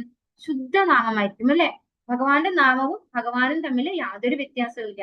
ഭഗവാന്റെ ഭക്തന്മാരിൽ നിന്ന്, ശുദ്ധ ഭക്തന്മാരിൽ നിന്ന് കേൾക്കുന്ന ആ നാമം ഭക്തന്റെ ഉള്ളിൽ വളരെ വലിയ മാറ്റം ഉണ്ടാക്കും അല്ലെ? നമ്മള് അനർത്ഥ നിവൃത്തിയോടുകൂടി അല്ലെങ്കിൽ എന്താണ് നാമ ആഭാസത്തോടു കൂടി നാമം ജപിക്കുന്നതിനേക്കാൾ പ്യോർ ആയിരിക്കും ആരുടെ നാമജപം? ഭക്തി വേദാന്തികളുടെ അല്ലെങ്കിൽ ഭഗവാന്റെ ശുദ്ധ ഭക്തന്മാരുടെ നാമം. അത് കേൾക്കാനിടയായി കഴിഞ്ഞാൽ എന്താണ്, വളരെ ശ്രദ്ധയോടുകൂടി അത് കേട്ട് കഴിഞ്ഞാൽ പെട്ടെന്ന് ഭക്തിയിൽ ഉയരാൻ സാധിക്കും. അപ്പോഴാണ് എന്ത് സംഭവിച്ചത് ഇവിടെ? എന്റെ ഭക്തിയുടെ സേവനം അനർഗളമായി പ്രവഹിക്കാൻ ആരംഭിച്ചപ്പോൾ രജോ തമോ ഗുണങ്ങളുടെ ആവരണങ്ങൾ അപ്രത്യക്ഷമായി. നാരദ ബ്രഹ്മർഷി പരിപൂർണമായിട്ട് സത്വഗുണത്തിലേക്ക് ഉയർത്തപ്പെടുകയാണ് ചെയ്തത്. രജോ തമോ ഗുണങ്ങളൊക്കെ ഇല്ലാണ്ടായി എന്നാണ് പറയുന്നത്. അതുപോലെ നമ്മള് എല്ലാവരും കേട്ടിട്ടുണ്ടാവും ഹരിദാസ് ഠാക്കൂറിന്റെ കഥ അല്ലെ? ഒരു വേശ്യാസ്ത്രീ വന്നിട്ട് ഹരിദാസ് ഠാക്കൂറിനെ അപകീർത്തിപ്പെടുത്താൻ വേണ്ടി വന്നതാണ് ആ സ്ത്രീ. അപ്പൊ ആ സ്ത്രീയോട് എന്താ ഹരിദാസ് ഠാക്കൂർ പറഞ്ഞത്? നീ വെയിറ്റ് ചെയ്യൂ, നിന്റെ നിത്യം ജപിക്കുന്ന റൗണ്ട്സ് കഴിഞ്ഞിട്ടില്ല, അത് കഴിഞ്ഞിട്ട് നിന്റെ ആഗ്രഹങ്ങൾ എന്തായാലും ഞാൻ നിവർത്തിച്ചു തരാം എന്ന് പറഞ്ഞ് ആ സ്ത്രീ അവിടെ കാത്തിരിപ്പിക്കുകയാണ്. അപ്പൊ ആ കാത്തിരിക്കുന്ന സമയത്ത് ഹരിദാസ് ഠാക്കൂർ നാമം ജപിക്കുന്നത് ആ സ്ത്രീ ഇങ്ങനെ കേട്ടുകൊണ്ടിരിക്കുകയാണ് ചെയ്യുന്നത്. അപ്പൊ അങ്ങനെ 3 ദിവസം കണ്ടിന്യൂസ് കേട്ട് കഴിഞ്ഞപ്പോ പിന്നീട് ആ സ്ത്രീ തന്നെ ഹരിദാസ് ഠാക്കൂറിന്റെ പാദങ്ങളിൽ വീണ് നമസ്കരിച്ചിട്ട് തന്നെ ശിഷ്യയായി സ്വീകരിക്കണം, എനിക്കും ഭക്തി ചെയ്യാനുള്ള അവസരം തരണം എന്ന് പറഞ്ഞ് അവരെ ശിഷ്യയാക്കി മാറ്റുന്നുണ്ട് ഹരിദാസ് ഠാക്കൂർ. അപ്പൊ ഒരു 3 ദിവസം ഹരിദാസ് ഠാക്കൂറിനെ പോലുള്ള ഒരു ശുദ്ധ ഭക്തനിന്റെ നാമജപം ശ്രവിച്ചത് കൊണ്ട് മാത്രം ആ സ്ത്രീക്ക് ഒരു ശുദ്ധ ഭക്തയായിട്ട് മാറാനുള്ള അവസരം കിട്ടിയിട്ടുണ്ട്. അപ്പൊ അതാണ് ഭക്തന്മാരുടെ നാമജപത്തിന്റെ പ്രത്യേകത അല്ലെ? അവരുടെ നാമജപം കേൾക്കാൻ സാധിച്ചാൽ വേഗത്തിൽ നമുക്ക് ഭക്തിയിൽ ഉയരാൻ സാധിക്കും. പരമപുരുഷനായ ഭഗവാന്റെ അതീന്ദ്ര പ്രേമയുത സേവനം സർവ്വ ജീവാത്മാക്കളുടെയും സ്വാഭാവിക പ്രവണതയാണ്. ഏവരിലും ഈ സഹജവാസന സുപ്തമായിരിക്കുന്നു. എന്നാൽ ഭൗതിക പ്രകൃതിയുടെ സംസർഗത്താൽ രജോ തമോ ഗുണങ്ങൾ ഇതിനെ സ്മരണാതീത കാലം മുതൽ ആവരണം ചെയ്യുന്നു. അപ്പോ നമ്മൾ എല്ലാവരും ഭഗവാന്റെ സേവകരാണ് അല്ലെ? നിത്യദാസന്മാരാണ് നമ്മള്. അതുകൊണ്ട് തന്നെ സ്വാഭാവികമായിട്ടും നമുക്കൊരു പ്രവണതയുണ്ട് ഭഗവാന് സേവനം ചെയ്യാന്നാണ് ഇവിടെ പ്രഭുവാതിൽ പറയുന്നത്. പക്ഷേ നമ്മൾ ഈ രജോ തമോ ഗുണങ്ങളാൽ ആവരണം ചെയ്യപ്പെട്ടത് കൊണ്ട് നമ്മൾ അത് മറന്നുപോയിരിക്കുന്നു. ഭഗവാന്റെ സേവനമാണ് നമ്മുടെ റെസ്പോൺസിബിലിറ്റി, ഒരേ ഒരു റെസ്പോൺസിബിലിറ്റി എന്ന് നമ്മൾ മറന്നുപോയിരിക്കുന്നു. ഭഗവത് കൃപയാലും ശ്രേഷ്ഠാത്മാക്കളായ ഭഗവത് ഭക്തരുടെ കൃപയാലും ഭഗവാന്റെ ശുദ്ധഭക്തരുമായി സംസർഗത്തിലാകത്തക്ക വിധം ഒരു ജീവാത്മാവ് ഭാഗ്യവാനായി തീരുന്നു എന്ന് മാത്രമല്ല, ഭഗവാന്റെ പരിശുദ്ധ മഹാത്മ്യങ്ങളെ ശ്രവിക്കാനുള്ള അവസരം ലഭിക്കുകയും ചെയ്യുന്നു. അപ്രകാരം ജീവാത്മാവിൽ ഭഗവത് ഭക്തി സേവനം നദീജല പ്രവാഹം പോലെ അനർഗളമായി പ്രവഹിക്കുന്നു. നദീജലം സമുദ്രത്തിൽ നിപതിക്കുന്നത് വരെ പ്രവഹിച്ചുകൊണ്ടിരിക്കുന്നത് പോലെ ശുദ്ധഭക്തിയുടെ സേവനം ശുദ്ധഭക്ത സംസർഗത്താൽ പരമലക്ഷ്യമായ പരമദിവ്യോത്തമ പുരുഷന്റെ ഭഗവാന്റെ അതീന്ദ്ര പ്രേമയുത സേവനം പ്രാപ്തമാകുന്നത് വരെ അനർഗളമായി പ്രവഹിക്കുന്നു. അപ്പോ 2 കാരുണ്യം വേണം നമുക്ക് അല്ലെ? ഒന്ന് ഭഗവാന്റെ കാരുണ്യം വേണം. ഭഗവാന്റെ കാരുണ്യം ഉണ്ടാകുമ്പോഴാണ് യഥാർത്ഥ ആധ്യാത്മിക ആചാര്യൻ നമ്മുടെ മുന്നിലെത്തുന്നത്. നമ്മളിവിടെ പരീക്ഷിത് മഹാരാജാവിന്റെ കാര്യം പറയുകയാണെങ്കിൽ 7 ദിവസം മാത്രം ബാക്കിയുള്ളൂ എന്ന് മനസ്സിലാക്കി ഗംഗാതീരത്ത് പോയി ഇരുന്നു, ഉപവിഷ്ടനായി. ഇങ്ങനെ എല്ലാ ആഹാരങ്ങളെല്ലാം ഉപേക്ഷിച്ച് അല്ലെ? ജലവും കഴിക്കുന്നില്ല, ജലപാനം ഇല്ലാതെ ഒന്നും കഴിക്കാതെ അവിടെ ഉപവിഷ്ടനായി ആര്? പരീക്ഷിത് മഹാരാജാവ്. അപ്പൊ ഭഗവാന്റെ കാരുണ്യത്താൽ ശുകദേവ ബ്രഹ്മർഷി അവിടെ എത്തപ്പെടുകയാണ് ചെയ്യുന്നത്. അപ്പൊ 2 കാരുണ്യം വേണം. അതായത് ഗുരുവിന്റെ കാരുണ്യം വേണം, അതിനു മുമ്പായിട്ട് ഒരു ഗുരുവിനെ കിട്ടണമെങ്കിൽ ഭഗവാന്റെ കാരുണ്യം വേണം. അപ്പൊ ഈ 2 തരത്തിലുള്ള കാരുണ്യം കിട്ടുമ്പോഴാണ് ഭാഗ്യവാനായി തീരുന്നു എന്നാണ് പറയുന്നത് അല്ലെ? ഒരു ജീവാത്മാവ് ഭഗവാന്റെയും ഗുരുവിന്റെയും കൃപയാലെ ഭഗവാനെ കുറിച്ച് കേൾക്കാൻ ശുദ്ധ ഭക്തരുമായി സംസർഗത്തിലാകത്തക്ക വിധം ഒരു ജീവാത്മാവ് ഭാഗ്യവാനായി തീരുന്നു. അത് ഒരു ഭാഗ്യം ലഭിക്കുന്നത് ആരുടെ കാരുണ്യം കൊണ്ടാണ്? ഭഗവാന്റെ കാരുണ്യം കൊണ്ടാണ്. അപ്പോ അത്തരത്തിലുള്ള പരിശുദ്ധ ആത്മാക്കളുടെ അടുത്ത് നിന്ന് നമ്മൾ ഭഗവാനെ കുറിച്ച് ശ്രവിക്കുന്നതിലൂടെ എന്താ പറയുന്നത് ഇവിടെ? ഭഗവത് ഭക്തിയുടെ സേവനം നദീജല പ്രവാഹം പോലെ അനർഗളമായി നിർവഹിക്കുന്ന ഒരു സ്പോണ്ടേനിയസ് ഓവർഫ്ലോ ആണ് അല്ലെ. അത് സാധാരണ ഒരു ഇതല്ല ഇവിടെ പറയുന്നത്. ഓവർ സ്പോണ്ടേനിയസ് ആയിട്ട് വരികയാണ് ചെയ്യുന്നത്. അനർഘ നിർഗളം പ്രവഹിക്കുന്നു എന്നാണ് പറയുന്നത്. പ്രകാരം ഭഗവത് ഭക്തിയുത സേവനം നദീജല പ്രവാഹം പോലെ അനർഗളമായി പ്രവഹിക്കുന്നു. നദീജലം സമുദ്രത്തിൽ നിപതിക്കുന്നത് വരെ. അപ്പൊ നദീജലത്തിന്റെ ലക്ഷ്യം ആ സമുദ്രത്തിലെ അല്ലെ കടലിലേക്ക് എത്തിച്ചേരാന്നുള്ളതാണ്. അതുപോലെ ഭക്തന്മാരുടെ ആവശ്യം എന്താണ്? ഭഗവാന്റെ ഭക്തിയിൽ ഉയരുക, പ്രേമയുത ഭക്തിയുത സേവനത്തിലേക്ക് വരിക എന്നുള്ളതാണ്. അതുവരെ നമ്മൾ ഭക്തിയുത സേവനം ഇങ്ങനെ നിർവഹിച്ചു. അപ്പൊ അത് കഴിഞ്ഞാൽ ചെയ്യുന്നില്ലേ? അത് കഴിഞ്ഞാലും ചെയ്തുകൊണ്ടിരിക്കുകയാണ് അല്ലെ. അതായത് ശുദ്ധ ഭക്തിയിലേക്ക് എത്തുന്നത് വരെ നമ്മള് സ്പോണ്ടേനിയസ് ആയിട്ട് അങ്ങനെ പോയിക്കൊണ്ടിരിക്കുകയാണ് ചെയ്യുന്നതെന്നാണ് പറയുന്നത്. പ്രേക്ഷകനെ പോലും രജോ തമോ ഗുണങ്ങളിൽ നിന്നും സ്വതന്ത്രമാക്കുന്ന വിധം അത്രത്തോളം പ്രബലമാണ് ഭക്തിയുത സേവന പ്രവാഹം. ഭൗതിക പ്രകൃതിയുടെ ഈ ഇരു ഗുണങ്ങളും ഇല്ലാതാക്കപ്പെട്ട് സ്വതന്ത്രമാകുന്ന ജീവാത്മാവ് തന്റെ യഥാർത്ഥ അവസ്ഥയിൽ വർത്തിക്കുന്നു. അപ്പൊ അത് പ്രേക്ഷകനെ പോലും എന്ന് പറഞ്ഞു കഴിഞ്ഞാൽ കേൾക്കുന്ന ആളിനെ പോലും രജോ തമോ ഗുണങ്ങളിൽ നിന്ന് പുറത്ത് കടക്കാൻ തക്ക വിധമാണ് ഭഗവാന്റെ നാമകീർത്തനങ്ങൾ കേൾക്കുമ്പോൾ. ഒരു ശുദ്ധ ഭക്തനിൽ നിന്ന് ഭഗവാന്റെ നാമം കേൾക്കുമ്പോൾ നമ്മളെ കേൾക്കുന്ന ആളിന്റെ ഉള്ളിലുള്ള മാലിന്യങ്ങൾ പോലും ഇല്ലാണ്ടേ ആവും. തസ്യൈവം മേനുരക്തസ്യ പ്രശ്രിതസ്യാഹതൈന സഹ ശ്രദ്ധദാനസ്യ ബാലസ്യ ദാന്തസ്യാനുചരസ്യ ച. ഭാരതമേസ്യ ഭക്തി വേദാന്ത സംശ്ലേഷ പ്രഭാതിച്ചേ. ഞാൻ ആ മുനിമാരുമായി സ്നേഹത്താൽ ബന്ധിതനായി അത്യന്തം വിനയത്തോടുകൂടി അവരുടെ സേവനത്തിൽ നിരതനായതിനാൽ എന്റെ സർവ്വ പാപങ്ങളും സമൂലം നശിപ്പിക്കപ്പെട്ടു. അവരിൽ പൂർണ്ണ വിശ്വാസനാകയാൽ ഞാൻ ഇന്ദ്രിയങ്ങളെ കീഴടക്കുകയും മനസ്സാലും ശരീരത്താലും കർശനമായി അവരെ അനുവർത്തിക്കുകയും ചെയ്തു. അപ്പോ അങ്ങനെ ഭക്തി വേദാന്തികളോട് സ്നേഹപാശത്തിലേക്ക് പോവാണ്. അതായത് അവരോടൊരു സ്നേഹത്താൽ ബന്ധിതനായി മാറുകയാണ് നാരദ ബ്രഹ്മർഷി, ശിഷ്യനായിട്ടുള്ള നാരദ ബ്രഹ്മർഷി. നമുക്ക് അച്ഛനമ്മമാരോടുള്ള അതേപോലെ ഒരു സ്നേഹം തന്നെയാണ് നമ്മുടെ ആധ്യാത്മിക ഗുരുവിനോട് ഉണ്ടാവുക അല്ലെ. നമ്മുടെ അച്ഛൻ തന്നെയാണ് ആധ്യാത്മിക ഗുരു എന്ന് പറഞ്ഞാൽ ശിഷ്യനെ അതായത് ശിഷ്യന്റെ പിതാവായിട്ടാണ് ഗുരുവിനെ കണക്കാക്കുന്നത് അല്ലെ. അപ്പൊ തീർച്ചയായിട്ടും സ്നേഹത്താൽ ബന്ധിതനാകണം. അതുപോലെ നമുക്ക് കൂടുതൽ വേണ്ട എന്താണ്? വിശ്വസ്തനാകണം അല്ലെ. എങ്ങനെയാണ് ആചാര്യൻ പറയുന്നത് അത് അതേ പ്രകാരം അനുസരിക്കാൻ, വിനയത്തോടു കൂടി ശ്രവിക്കാനും അനുസരിക്കാനും നമ്മൾ തയ്യാറാവണം. അങ്ങനെയാണെങ്കിൽ നമുക്ക് കിട്ടുന്ന ഗുണമാണ് എന്ത്? ഇന്ദ്രിയങ്ങളെ കീഴടക്കാൻ സാധിക്കുന്നു. അതുപോലെ മനസ്സാലും ശരീരത്താലും കർശനമായി അവരെ അനുവർത്തിക്കാനും സാധിക്കുന്നു. അവരെന്താണോ പറഞ്ഞു തരുന്നത്, അവരെന്താണോ ആചരിച്ച് കാണിക്കുന്നത് അത് അതേപടി അനുസരിക്കാനും ആചരിക്കാനും നമുക്ക് സാധിക്കുന്നു. നമ്മള് അത്തരത്തില് അതായത് ആത്മസമർപ്പണം ചെയ്യണം ഗുരുവിന്റെ അടുത്ത് അല്ലെ. അർജുനൻ ഭഗവാന് ആത്മസമർപ്പണം ചെയ്യുന്നുണ്ട് അല്ലെ. ശിഷ്യസ്തേഹം സാധിമാം ത്വാം പ്രപന്നം. അതുപോലെ നമ്മളും നമ്മുടെ ആധ്യാത്മിക ഗുരുവിന് ആത്മസമർപ്പണം ചെയ്യണം. അപ്പോഴാണ് നമുക്ക് ഭഗവാന്റെ ഭക്തിയിൽ ഉയരാനുള്ള എല്ലാ ക്വാളിറ്റീസും നമുക്ക് കിട്ടുന്നത്. നാനം ഗുഹ്യതമം യത്തൽ സാക്ഷാൽ ഭഗവതോദിതം അന്വഗോചൻ ഗമിഷ്യന്തഃ ത്വയാദീനവത്സലാഃ. വർത്തനം ഭാരതമേസി ഭക്തി വേദാന്ത സ്വാമിശ്രീ പ്രഭാതിച്ചേ. വിനീത ഹൃദയരായ ആത്മാക്കളിൽ അതീവ കൃപയുള്ള ആ ഭക്തി വേദാന്തികൾ പ്രയാണം ആരംഭിക്കുന്ന വേളയിൽ പരമദിവ്യോത്തമ പുരുഷനാൽ നിർദ്ദേശിക്കപ്പെട്ട ആ അതീവ രഹസ്യമായ വിഷയത്തെ എനിക്ക് ഉപദേശിച്ചു. നമ്മൾ ഇത്രയും ശ്ലോകങ്ങൾ അല്ലെ, കുറച്ച് ശ്ലോകങ്ങളായിട്ട് ഇപ്പൊ കേട്ടോണ്ടിരിക്കുന്നത്. ശരി, നമ്മൾ നേരത്തെ പറഞ്ഞു ഭഗവത്ഗീത നമുക്ക് എന്താണ്? ആദ്യം ഒരു തിയറിറ്റിക്കൽ ആയിട്ടുള്ള ജ്ഞാനം നമുക്ക് പകർന്നു തരാണ്. അതിന്റെ പ്രാക്ടിക്കൽ നോളജ് ആണ് എന്ത്? ഭാഗവതം എന്ന് പറയുന്നത് അല്ലെ. ഇവിടെ ഈ ഒരു ശ്ലോകം വായിക്കുമ്പോൾ നമുക്ക് മനസ്സിലാവാത്ത പ്രണിപാതേന പരിപ്രശ്നേന സേവയാ ഉപദീക്ഷന്തി ദേനാനം നാനിന തത്വദർശിനഃ. അത് നമുക്ക് പ്രാക്ടീസ് ചെയ്ത് കാണിച്ചു തരാണ് നാരദ ബ്രഹ്മർഷി അല്ലെ. ഈ പറഞ്ഞ ശ്ലോകത്തില് എങ്ങനെയാണ് നമ്മൾ ഒരു ആധ്യാത്മിക ആചാര്യനിൽ നിന്ന് ജ്ഞാനം സ്വീകരിക്കേണ്ടത്, അതിന്റെ പ്രാക്ടിക്കൽ നോളജ് ആണ് നമ്മൾ ഇപ്പൊ ഇതുവരെ കുറച്ച് ശ്ലോകങ്ങളായി നമ്മൾ വായിക്കുന്നു അല്ലെ. എങ്ങനെയാണ് നാരദ ബ്രഹ്മർഷി ഭക്തി വേദാന്തികൾക്ക് സേവനം ചെയ്തത്. അങ്ങനെ സേവനം ചെയ്തപ്പോ ഭക്തി വേദാന്തികൾ എന്ത് കാരുണ്യമാണ് തന്റെ ശിഷ്യനിൽ ചൊരിഞ്ഞത്, എങ്ങനെയാണ് ആ ഭക്തി വേദാന്തികൾ ശിഷ്യന് ജ്ഞാനം പകർന്നു കൊടുത്തത്, ഇതൊക്കെയാണ് നമ്മൾ ഈ ശ്ലോകങ്ങളിലൂടെയൊക്കെ കണ്ടുകൊണ്ടിരിക്കുന്നത്. അപ്പൊ ഇവിടെ പറയാണ് വിനീത ഹൃദയരായ ആത്മാക്കളിൽ അതീവ കൃപയുള്ള ആ ഭക്തി വേദാന്തികൾ പ്രയാണം ആരംഭിക്കുന്ന വേളയിൽ, അതായത് ഇവിടെ നിന്ന് തിരിച്ചു പോകുന്ന വേളയില് പരമദിവ്യോത്തമ പുരുഷനാൽ നിർദ്ദേശിക്കപ്പെട്ട ആ അതീവ രഹസ്യമായ വിഷയത്തെ എനിക്ക് ഉപദേശിച്ചു തന്നു. നമ്മള് രാജവിദ്യ രാജഗുഹ്യ യോഗം ഭഗവാൻ അർജുനന് ഉപദേശിച്ചു കൊടുക്കുന്നുണ്ട് അല്ലെ. അതുപോലെ ഭക്തി വേദാന്തികള് ഭഗവാനെ സംബന്ധിക്കുന്ന ജ്ഞാനം ആർക്ക് ഉപദേശിച്ചു കൊടുത്തു? നമ്മുടെ നാരദ ബ്രഹ്മർഷിക്ക് ഉപദേശിച്ചു. ഈ ഒരു പർപ്പോട്ടില് പറയുന്ന ഒരു ശ്ലോകം ഭാഗവതത്തില് എല്ലാവരും അറിയുന്നതായിരിക്കും.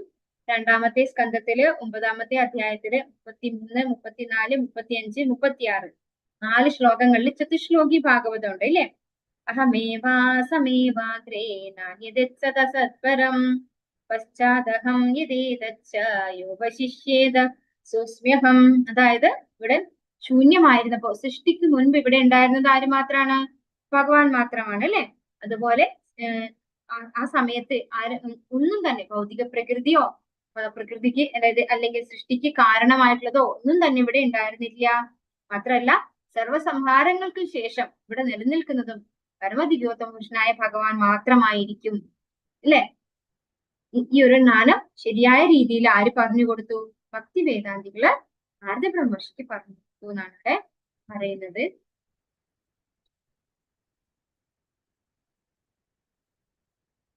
ഇത് അർജുനന് ഇതേ ജ്ഞാനം ഭഗവാൻ പറഞ്ഞു കൊടുത്ത കാര്യവും ഇവിടെ പറയുന്നുണ്ട്. അതീവ രഹസ്യം എന്ന അഭിവ്യഞ്ജനം ഇവിടെ പ്രാധാന്യം അർഹിക്കുന്നതാണ്. എന്തെന്നാൽ ഭക്തിയുടെ സേവനം എന്ന വിജ്ഞാനം നിർവ്യക്തിക വിജ്ഞാനത്തിന് അതീതമാണ്. ജ്ഞാനം എന്നാൽ സാമാന്യ വിജ്ഞാനം അഥവാ വിജ്ഞാനത്തിന്റെ ഏതെങ്കിലും ഒരു വിഭാഗം എന്നർത്ഥം. ഈ ജ്ഞാനം നിർവ്യക്തിക ബ്രഹ്മം വരെയേ വികാസം പ്രാപിക്കുകയുള്ളൂ. അപ്പൊ ഈ ജ്ഞാനം എന്ന് പറയുന്നത് എവിടം വരെ ഉണ്ടാവുള്ളൂ? അറിവാണ് അല്ലെ? വേദൈശ്ച സർവൈ അഹമേവ വേദ്യോ എന്നാണ് ഭഗവാൻ പറയുന്നത്. അതായത് ഭഗവാനെ അറിയാൻ മാത്രമേ എന്തിലൂടെ സാധിക്കുള്ളൂ? വേദങ്ങളിലൂടെ സാധിക്കുള്ളൂ. അപ്പൊ ജ്ഞാനം എന്ന് പറയുന്നത് ഭഗവാനെ അറിയാൻ മാത്രമേ സാധിക്കുള്ളൂ. അപ്പൊ അതിന് എവിടം വരെ എത്താൻ പറ്റുള്ളൂ? ബ്രഹ്മം എന്ന തലത്തിൽ വരെ വികാസം പ്രാപിക്കാൻ സാധിക്കുള്ളൂ. ഇനി ഈ ബ്രഹ്മം എന്ന തലത്തിലുള്ളവരെ അറിയുന്ന ആ അറിവിന്റെ കൂടെ ഭാഗികമായിട്ട് ഭക്തി ചേർത്ത് കഴിഞ്ഞാൽ ഒരു കോമ്പിനേഷൻ അല്ലെ? നമ്മള് ഒരു റെസിപ്പി ഒക്കെ ഉണ്ടാക്കുന്നത് പോലെ ആദ്യം നമ്മൾ ജ്ഞാനം സ്വീകരിക്കുന്നു. ആ ജ്ഞാനം സ്വീകരിക്കുമ്പോൾ നമുക്ക് ഭഗവാന്റെ ബ്രഹ്മം എന്ന തലത്തിൽ വരെ മനസ്സിലാക്കാൻ സാധിക്കുള്ളൂ. ആ ബ്രഹ്മം എന്ന തലത്തിലുള്ള അണ്ടർസ്റ്റാൻഡിങ്ങിനെ കുറച്ച് ഒരു പോർഷൻ അല്ലെ ഭക്തിയുടെ സേവനത്തെ ഭാഗികമായിട്ട് കൂട്ടിക്കലർത്തിയാൽ അപ്പൊ നമുക്ക് കിട്ടുന്ന അറിവ് എന്താണ്? പരമാത്മാവ് എന്ന തലത്തിലുള്ള അറിവാണ് കിട്ടുന്നത് എന്ന് പറയുന്നു. പിന്നെ ആ ജ്ഞാനത്തെ നമ്മൾ പൂർണ്ണമായിട്ട് ഭക്തിയുടെ സേവനമായിട്ട് അല്ലെ ഭഗവാന്റെ ശുദ്ധ ഭക്തിയുടെ സേവനമായിട്ട് കൂട്ടിക്കലർത്തിയാൽ നമുക്ക് എന്തറിയാൻ പറ്റും? ഭഗവാൻ എന്ന തലത്തിലേക്ക് ഉയരാൻ സാധിക്കും. ഇവിടെ പറയുന്നു ഇത് അതീവ രഹസ്യമാണ്. അതായത് ഈ ജ്ഞാനം അതീവ രഹസ്യമാണ്. എന്നാൽ എപ്പോൾ അത്തരം ജ്ഞാനം ശുദ്ധ ഭക്തിയുടെ സേവനത്തിലേക്ക് തിരിയുന്നുവോ അപ്പോൾ അനന്തരം അതീന്ദ്രിയ ജ്ഞാനത്തിന്റെ ദുർജ്ഞേയമായ ഭാഗം പ്രാപ്തമാകും. അപ്പോൾ നമ്മൾ ശുദ്ധ ഭക്തിയുടെ സേവനത്തിലേക്ക് തിരിയുമ്പോഴാണ് ഭഗവാനെ സംബന്ധിക്കുന്ന അതീന്ദ്രിയമായ ജ്ഞാനം നമുക്ക് ലഭിക്കുന്നത്. ഇതിനെ ദുർജ്ഞേയ ജ്ഞാനം എന്ന് വിശേഷിപ്പിക്കുന്നു. ഭക്തിരസാമൃത സിന്ധുവിൽ ഇതിനെന്താ പറയുന്നത്? എങ്ങനെ? അച്ഛ ശ്രീകൃഷ്ണ നാമാദീന ഭവേദ ഗ്രാഹ്യം ഇന്ദ്രിയൈഹി സേവോ നുകേഹി ജിഹ്വാദോ സ്വയമേവ സ്ഫുരത്യതഃ. നമ്മള് നാവ് കൊണ്ട് ഭഗവാന് സേവനം ഇന്ദ്രിയ സേവനം അർപ്പിക്കുമ്പോഴാണ് ഭഗവാനെ സംബന്ധിക്കുന്ന ജ്ഞാനം നമ്മുടെ ഉള്ളില് തനിയെ വരികയാണ് അല്ലെ? സ്വയമേവ സ്ഫുരത്യതഃ എന്നാണ് പറയുന്നത്. അല്ലാതെ നമ്മൾ നമ്മുടെ ഭൗതികമായ ഇന്ദ്രിയങ്ങൾ കൊണ്ട് ഭഗവാനെ മനസ്സിലാക്കാം എന്ന് വിചാരിച്ചാൽ അത് സാധിക്കുന്ന കാര്യമല്ല. ഏനൈവാഹം ഭഗവതോ വാസുദേവസ്യ വേതസഃ മായാനുഭാവമിതം യേന ഗച്ഛന്തി തത്പദം. ഭക്തി വേദാന്ത സംശയ പ്രഭാതി ചെയ്യും. ആ രഹസ്യ ജ്ഞാനത്താൽ സർവ്വതിന്റെയും സൃഷ്ടാവും സംരക്ഷകനും സംഹാരകനുമായ ശ്രീകൃഷ്ണ ഭഗവാന്റെ ശക്തി പ്രഭാവത്തെ വ്യക്തമായി മനസ്സിലാക്കുവാൻ സാധ്യമായി. അത് മനസ്സിലാക്കുന്നതിനാൽ ഭഗവത് ധാമത്തിലേക്ക് മടങ്ങിച്ചെല്ലുവാനും ഭഗവാനെ നേരിട്ട് ദർശിക്കുവാനും സാധിക്കുന്നു. അതായത് ഏത് ജ്ഞാനം? ആ രഹസ്യ ജ്ഞാനം, അതായത് ഭഗവാനാണ് സർവസ്വം അല്ലെ? അഹം സർവസ്യ പ്രഭവോ മൊത്ത സർവം പ്രവർത്തതി. ഭഗവാൻ പറയുന്നുണ്ട്. ഭഗവത്ഗീതയിലും ചതുശ്ലോകി ഭാഗവതം ഉണ്ട് അല്ലെ? അതുപോലെ ഭാഗവതത്തിലും ഉണ്ട് ചതുശ്ലോകി ഭാഗവതം. ഈ കാര്യങ്ങളിലൂടെ ഭഗവാനെ മനസ്സിലാക്കി കഴിഞ്ഞാൽ എന്താണ് സംഭവിക്കുന്നത്? എല്ലാറ്റിന്റെയും സൃഷ്ടാവ് അല്ലെ? സർവ്വതിന്റെയും സൃഷ്ടാവ് ഭഗവാനാണ്. എല്ലാറ്റിനെയും സംരക്ഷിക്കുന്നത് ഭഗവാനാണ്. എല്ലാറ്റിനെയും ഇല്ലാതെയാക്കുന്നത് സംഹാരകനുമായിട്ടുള്ളതും ഭഗവാനാണ്. അപ്പൊ ഭഗവാന്റെ ശക്തി പ്രഭാവം മനസ്സിലാക്കി കഴിഞ്ഞാൽ നമുക്ക് തിരിച്ച് ഭഗവാന്റെ ധാമത്തിലേക്ക് പോകാനും ഭഗവാനെ നേരിട്ട് ദർശിക്കാനും സാധിക്കുന്നു. നമ്മുടെ കണ്ണുകളിലൊക്കെയുള്ള ഭൗതികമായ എല്ലാ മാലിന്യങ്ങളും ഇതിനെ ഇല്ലാതെയാക്കി തരാൻ സാധിക്കുന്നു.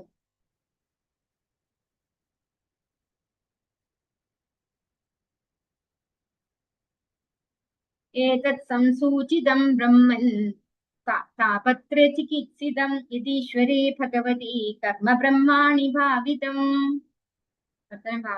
ഭക്തി വേദാന്ത സംശയ പ്രഭാതി ചെയ്യും. അല്ലയോ ബ്രാഹ്മണ വ്യാസദേവ, ഒരാളുടെ കർമ്മങ്ങളെ പരമദിവ്യോത്തമ പുരുഷനായ ശ്രീകൃഷ്ണ ഭഗവാന് ആത്മസമർപ്പണം ചെയ്യുക എന്നതാണ് സർവ പ്രശ്നങ്ങളും താപത്രയ ക്ലേശങ്ങളും പരിഹരിക്കാൻ പര്യാപ്തമായ ഉചിത മാർഗമായി ജ്ഞാനികൾ വിധിച്ചിരിക്കുന്നത്. അപ്പോ നാരദബ്രഹ്മർഷി പറയാണ് ആ ഭക്തി വേദാന്തികൾ പറഞ്ഞു കൊടുത്ത കാര്യം അല്ലെ, എന്താണ്? ഒരാളുടെ കർമ്മങ്ങളെ പരമദിവ്യോത്തമ പുരുഷനായ ശ്രീകൃഷ്ണ ഭഗവാനെ ആത്മസമർപ്പണം ചെയ്യുക എന്നതാണ് എല്ലാ പ്രശ്നങ്ങളെയും അല്ലെ എല്ലാ താപത്രയങ്ങളെയും പരിഹരിക്കാനുള്ള മാർഗം. അപ്പൊ നമ്മുടെ എല്ലാ കർമ്മങ്ങളും ഭഗവാന് വേണ്ടിയിട്ട് സമർപ്പിക്കണം. യജ്ഞാർത്ഥ കർമ്മണോ അന്യത്ര ലോകോയം കർമ്മബന്ധന അല്ലെ, യജ്ഞത്തിനായിക്കൊണ്ട് നമ്മൾ കർമ്മം ചെയ്യണം. അപ്പൊ എല്ലാം ഭഗവാന് സമർപ്പിക്കണം. യത്കരോഷി യദശ്നാസി യജ്ജുഹോഷി ദദാസ്യത് തപസ്സിസി കൗന്ദേയ മത് പുരുഷമതർപ്പണം, എല്ലാം ഭഗവാന് വേണ്ടി സമർപ്പിച്ചുകൊണ്ട് ചെയ്യണം. ഭഗവത്ഗീതയില് ഭഗവാൻ പറഞ്ഞിട്ടുണ്ട്. മുഴുവൻ പർക്കോട്ടും വായിച്ച ഒട്ടും നീങ്ങൂല, അതുകൊണ്ടാണ് വായിക്കാത്തത്. വലിയ പാസ്പോർട്ടാണ്, എല്ലാവരും വായിക്കണം. ഈ ശ്ലോകത്തിലെ സംസൂചിതം എന്ന പദം പ്രാധാന്യം അർഹിക്കുന്നതാണ്. ശ്രീ നാരദന്റെ സാക്ഷാത്കാരം ബാലിശമായ കൽപ്പന മാത്രമാണെന്ന് ഒരു നിമിഷത്തേക്ക് പോലും ചിന്തിക്കരുത്. വിദഗ്ധരും ജ്ഞാനികളുമാണ് ഇപ്രകാരം ഇതിനെ സാക്ഷാത്കരിക്കുന്നത്. സംസൂചിതം എന്ന പദത്തിന്റെ യഥാർത്ഥ പൊരുൾ ഇതാണ്. നാരദ ബ്രഹ്മർഷിയുടെ സാക്ഷാത്കാരം എന്ന് പറയുന്നത് എന്താണ്?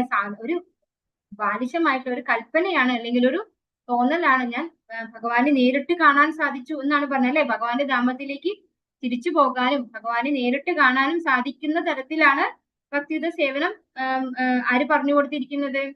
ഭക്തി വേദാന്തികൾ പറഞ്ഞു കൊടുത്തിരിക്കുന്നതിന് പ്രകാരം ചെയ്യുമ്പോൾ നാരദ ബ്രഹ്മർഷിക്ക് സാധിച്ചത്. അപ്പൊ അത് ബാലിശമായിട്ടുള്ള ഒരു കൽപ്പനയല്ല എന്നാണ് ഇവിടെ പ്രഭാതര് പറഞ്ഞു തരുന്നത്. അങ്ങനെ ഒട്ടും തന്നെ നമ്മൾ ചിന്തിക്കരുത്. വിദഗ്ധരും ജ്ഞാനികളുമാണ് ഇപ്രകാരം ഇതിനെ സാക്ഷാത്കരിക്കുന്നത്. സംസൂചിതം എന്ന പദത്തിന്റെ അർത്ഥം അതാണ്. വിദഗ്ധരും ജ്ഞാനികൾക്കുമാണ് ഇങ്ങനെയുള്ള സാക്ഷാത്കാരം ലഭിക്കുന്നത്. നമ്മള് വേർഡിലൂടെ പോകുമ്പോൾ നമുക്കത് വളരെ എന്താ പറയാ സിമ്പിൾ ആയിട്ട് തോന്നും അല്ലെ, പക്ഷെ അത്ര സിമ്പിൾ അല്ല കാര്യം എന്നാണ് പറഞ്ഞു തരുന്നത്. ആമയോയശ്ച ഭൂതാനാം ചായതേയേന സുബ്രത തദേവ ഹ്യാമയം ദ്രവ്യം പുനാതി ചികിത്സിതം. വർത്തനം ഭാവാർത്ഥം എസി ഭക്തി വേദാന്ത സ്വാമി പ്രപാദിച്ചേ. അല്ലയോ മഹാത്മാവേ, രോഗഹേതുവായ ഒരു പദാർത്ഥത്തെ അതേ രോഗചികിത്സക്കായി പ്രയോഗിക്കുന്ന പക്ഷം ആ രോഗം ഭേദമാവുകയില്ലേ? നാരദ ബ്രഹ്മർഷി ചോദിക്കുകയാണ്. അതായത് നമ്മള് ഇതിനൊരു ഉദാഹരണം പറയാൻ പറ്റുക. നമ്മള് പാമ്പ് കടിച്ചാല് അതേ പാമ്പിന്റെ വിഷം എടുത്തിട്ട് നമുക്ക് ആ പാമ്പിന്റെ അതിൽ നിന്ന് മുക്തി കിട്ടും എന്ന് പറയാറുണ്ടല്ലേ. അതായത് പാമ്പിന്റെ വിഷമാണ് ആ വിഷത്തിനുള്ള പ്രതിവിധി എന്ന് പറയുന്നുണ്ട് അല്ലെ. അതുപോലെയാണ് ഇവിടെ പറയുന്നത്. രോഗഹേതുവായ ഒരു പദാർത്ഥത്തെ അതേ രോഗചികിത്സയ്ക്കായി പ്രയോഗിക്കുന്ന പക്ഷം ആ രോഗം ഭേദമാവുകയില്ലേ? അപ്പൊ നമുക്ക് എന്താണ്? അറ്റാച്ച്മെന്റ് ആണ് നമ്മുടെ പ്രോബ്ലം അല്ലെ. ഭൗതികതയിലുള്ളത് അറ്റാച്ച്മെന്റ് ആണ്. നമ്മൾ ആരെങ്കിലും സ്നേഹിക്കും, അല്ലെങ്കിൽ അവർക്ക് വേണ്ടി അവര് നമ്മളെ സ്നേഹിക്കണം എന്ന് ആഗ്രഹിക്കുകയും ചെയ്യും. നമ്മൾ ഒരുപാട് കാര്യങ്ങൾ ചെയ്യും. പക്ഷെ അത് നമ്മൾ എന്താ ചെയ്യുന്നത്? ലോകോയം കർമ്മബന്ധന, നമ്മള് കർമ്മബന്ധനത്തിലാക്കുകയാണ് ചെയ്യുന്നത്. പക്ഷെ അതേ സ്നേഹം, അതേ സേവനം, അതൊക്കെ നമ്മള് ഭഗവാന് കൊടുക്കുമ്പോഴോ നമ്മള് മുക്തരാകും അല്ലെ. ഒരേ കാര്യമാണ് ചെയ്യുന്നത്. ഒന്ന് ഭഗവാന് വേണ്ടി ചെയ്യുന്നു, മറ്റൊന്ന് നമ്മൾ ഭൗതികമായ കാര്യങ്ങളിൽ അല്ലെങ്കിൽ അതിനു വേണ്ടിയിട്ട് നമ്മുടെ ഇന്ദ്രിയ സംതൃപ്തിക്ക് വേണ്ടിയിട്ട് ഒക്കെ ചെയ്യുന്നു. അപ്പൊ ആ ചെയ്യുന്ന കാര്യം ഭഗവത് സേവനത്തിലേക്ക് ടേൺ ചെയ്യാം. അതായത് ഒരേ കാര്യം തന്നെയാണ് രോഗത്തിന് കാരണം. അതേ കാര്യം തന്നെ മുക്തിക്ക് വേണ്ടി ഉപയോഗിക്കാൻ സാധിക്കും എന്നാണ് ഇവിടെ പറയുന്നത്. ഇവിടെ റിപ്പോർട്ട് ഒന്ന് വായിക്കാം അല്ലെ.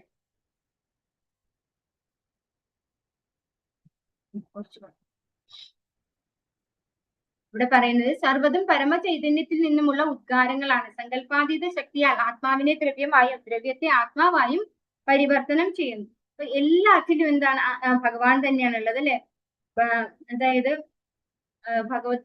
ഭാഗവതത്തില് 2-ാമത്തെ സ്കന്ധത്തില് 9-ാമത്തെ അധ്യായത്തില് 35-ാമത്തെ ശ്ലോകം അതിന് ഒരു ഉദാഹരണമായിട്ട് നമുക്ക് പറയാൻ പറ്റും. അതായത് ഏതാണ്? യഥാ മഹാന്തി ഭൂതാനി തേഷു ച വചേഷ്വനു പ്രവിഷ്ടാന്യപ്രവിഷ്ടാനി തഥാ തേഷു ന തേഷ്വഹം.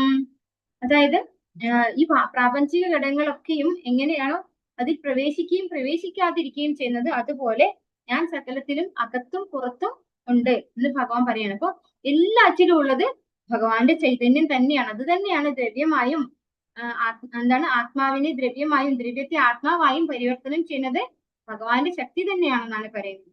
ആദ്യാൽ ഒരു ഭൗതിക വസ്തു ഭഗവാന്റെ ശ്രേഷ്ഠ ഇച്ഛയാൽ തൽക്ഷണം ആത്മീയ ശക്തിയായി രൂപാന്തരപ്പെടുന്നു. നമ്മുടെ ഭൗതിക രോഗങ്ങളെ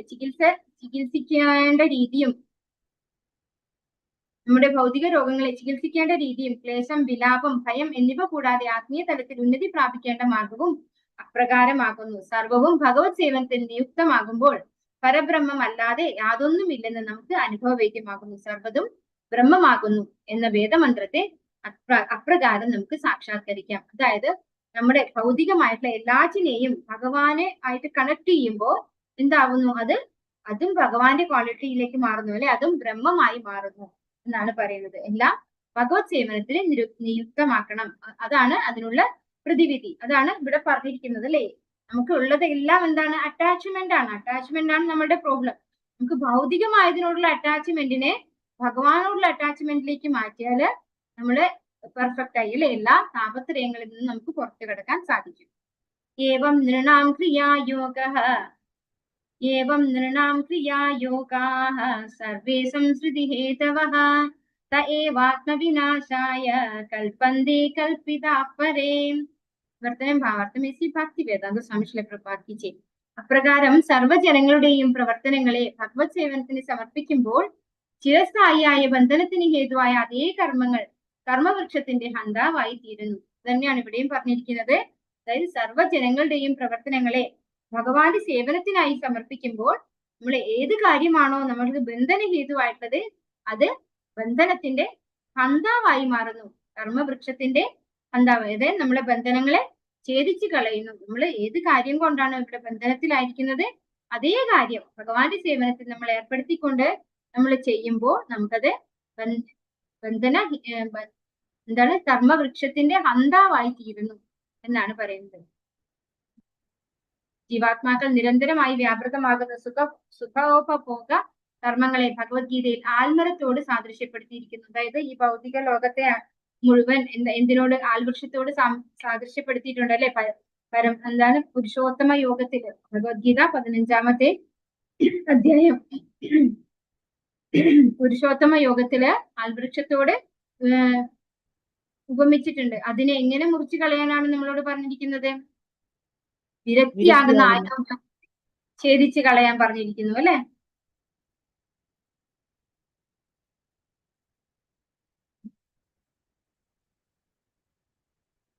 ഹരേ കൃഷ്ണ. യതത്ര ക്രിയതേ കർമ്മ ഭഗവൽ പരിതോഷണം നാനം യത്തദധീനം ഹി ഭക്തിയോഗ സമന്വിതം. ഒരു 5 മിനിറ്റും കൂടെ എടുക്കാട്ടോ, അതുകൊണ്ട് തീർക്കാൻ പറ്റും. ഇത് അധികം ഇല്ല. ഭാരതബ്രഹ്മർഷിയുടെ കഥകൾ തന്നെയാണ് പറയുന്നത്. വർത്തനം ഭാവാർത്ഥം എസി ഭക്തി വേദാന്ത സ്വാമി ശ്രീല പ്രഭുപാദ് കി ജയ്. ഭഗവത് ദൗത്യ സംതൃപ്തിക്കായി ഈ ജീവിതത്തിൽ നിർവഹിക്കപ്പെടുന്ന ഏതൊരു കർമ്മവും ഭക്തിയോഗം അഥവാ അതീന്ദ്രിയ ഭഗവത് പ്രേമേത സേവനം എന്നും സഹവർത്തി ഹേതുജ്ഞാനം എന്നും വിശേഷിപ്പിക്കപ്പെടുന്നു. ഭഗവത് സംതൃപ്തിക്കായി ഈ ജീവിതത്തിൽ നിർവഹിക്കപ്പെടുന്ന ഏതൊരു കർമ്മവും അതിനെ ഭക്തിയോഗം എന്നാണ് വിളിക്കുന്നത്. അല്ലെങ്കിൽ സഹവർത്തി ഹേതുജ്ഞാനം, അങ്ങനെയാണ് ഭഗവാന്റെ സേവനത്തിൽ ഏർപ്പെടുത്തുന്ന ഏതൊരു കർമ്മത്തെയും വിളിക്കുന്നത് അങ്ങനെയാണെന്ന് പറയുന്നത്. കൂടുതലില്ല. കർമ്മയോഗം ജ്ഞാനയോഗം ഒക്കെ എക്സ്പ്ലെയിൻ ചെയ്യുന്നത് മാത്രമേ ഉള്ളൂ. ഭഗവാന്റെ സേവനത്തിലേക്കായിട്ട് നമ്മൾ കർമ്മം ചെയ്യുന്നതിനെ ഭക്തിയോഗം അല്ലെങ്കിൽ സഹവർത്തി ഹേതുജ്ഞാനം എന്നാണ് പറയുന്നത്. പറഞ്ഞത് കുർവണായത്ര കർമാണി ഭഗവത് ശിക്ഷയാ സകൃൽ ഗൃണന്തി ഗുണനാമാനി കൃഷ്ണസ്യാനുസ്മരന്തി ച. ഭാഗം എസി ഭക്തി വേദാന്ത സ്വാമി ശ്രീല പ്രഭുപാദ് കി ജയ്. പരമദിവ്യോത്തമ പുരുഷനായ ശ്രീകൃഷ്ണ ഭഗവാന്റെ ആജ്ഞാനുസരണം കർത്തവ്യം നിർവഹിക്കുന്ന വേളയിൽ ഒരാൾ സദാ ഭഗവാനെയും ഭഗവത് നാമങ്ങളെയും ഭഗവത് ഗുണങ്ങളെയും സ്മരിക്കുന്നു. അപ്പൊ ഭഗവാന്റെ ആജ്ഞയനുസരിച്ച് കർമ്മം നിർവഹിച്ചത് അതാരാണ്? ഉദാഹരണം നമുക്ക് അർജുനനാണ്, അല്ലെ? അർജുനനാണ് ഭഗവാനെ ആജ്ഞാപിക്കുകയാണ് ചെയ്തത്. എന്താണ്? യുദ്ധം ചെയ്യണം അർജുന എന്ന് ആജ്ഞാപിക്കുകയാണ്. തസ്മാത് ഉത്തിഷ്ഠ കൗന്ദേയ യുദ്ധായ കൃതനിശ്ചയ ഭഗവാൻ അർജുനോട് പറഞ്ഞിരിക്കുന്നുണ്ട്. അപ്പൊ ഭഗവാന്റെ ആജ്ഞപ്രകാരം നമ്മൾ നമ്മുടെ ഡ്യൂട്ടി ചെയ്യുകയാണെങ്കിൽ ആ വ്യക്തി എന്ത് ചെയ്യും? സദാ ഭഗവാനെ കുറിച്ച്, ഭഗവാന്റെ നാമങ്ങളെ കുറിച്ചും ഭഗവാന്റെ ഗുണങ്ങളെ കുറിച്ചും സ്മരിച്ചുകൊണ്ടേയിരിക്കും എന്നാണ് ഇവിടെ നാരദ ബ്രഹ്മർഷി പറഞ്ഞു തരുന്നത്. ഇവിടെ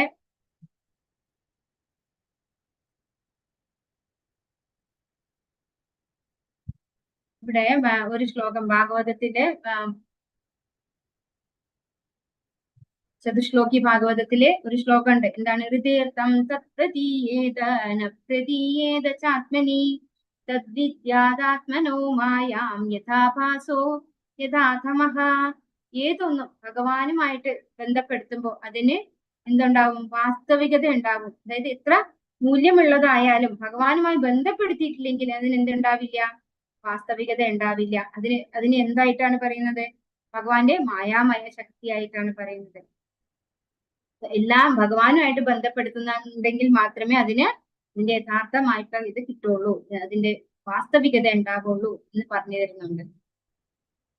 ഓം നമോ ഭഗവതേ തുഭ്യം വാസുദേവായ ധീമഹി പ്രദ്യുമ്നായ അനിരുദ്ധായ നമഃ സംഘർഷണായ ച.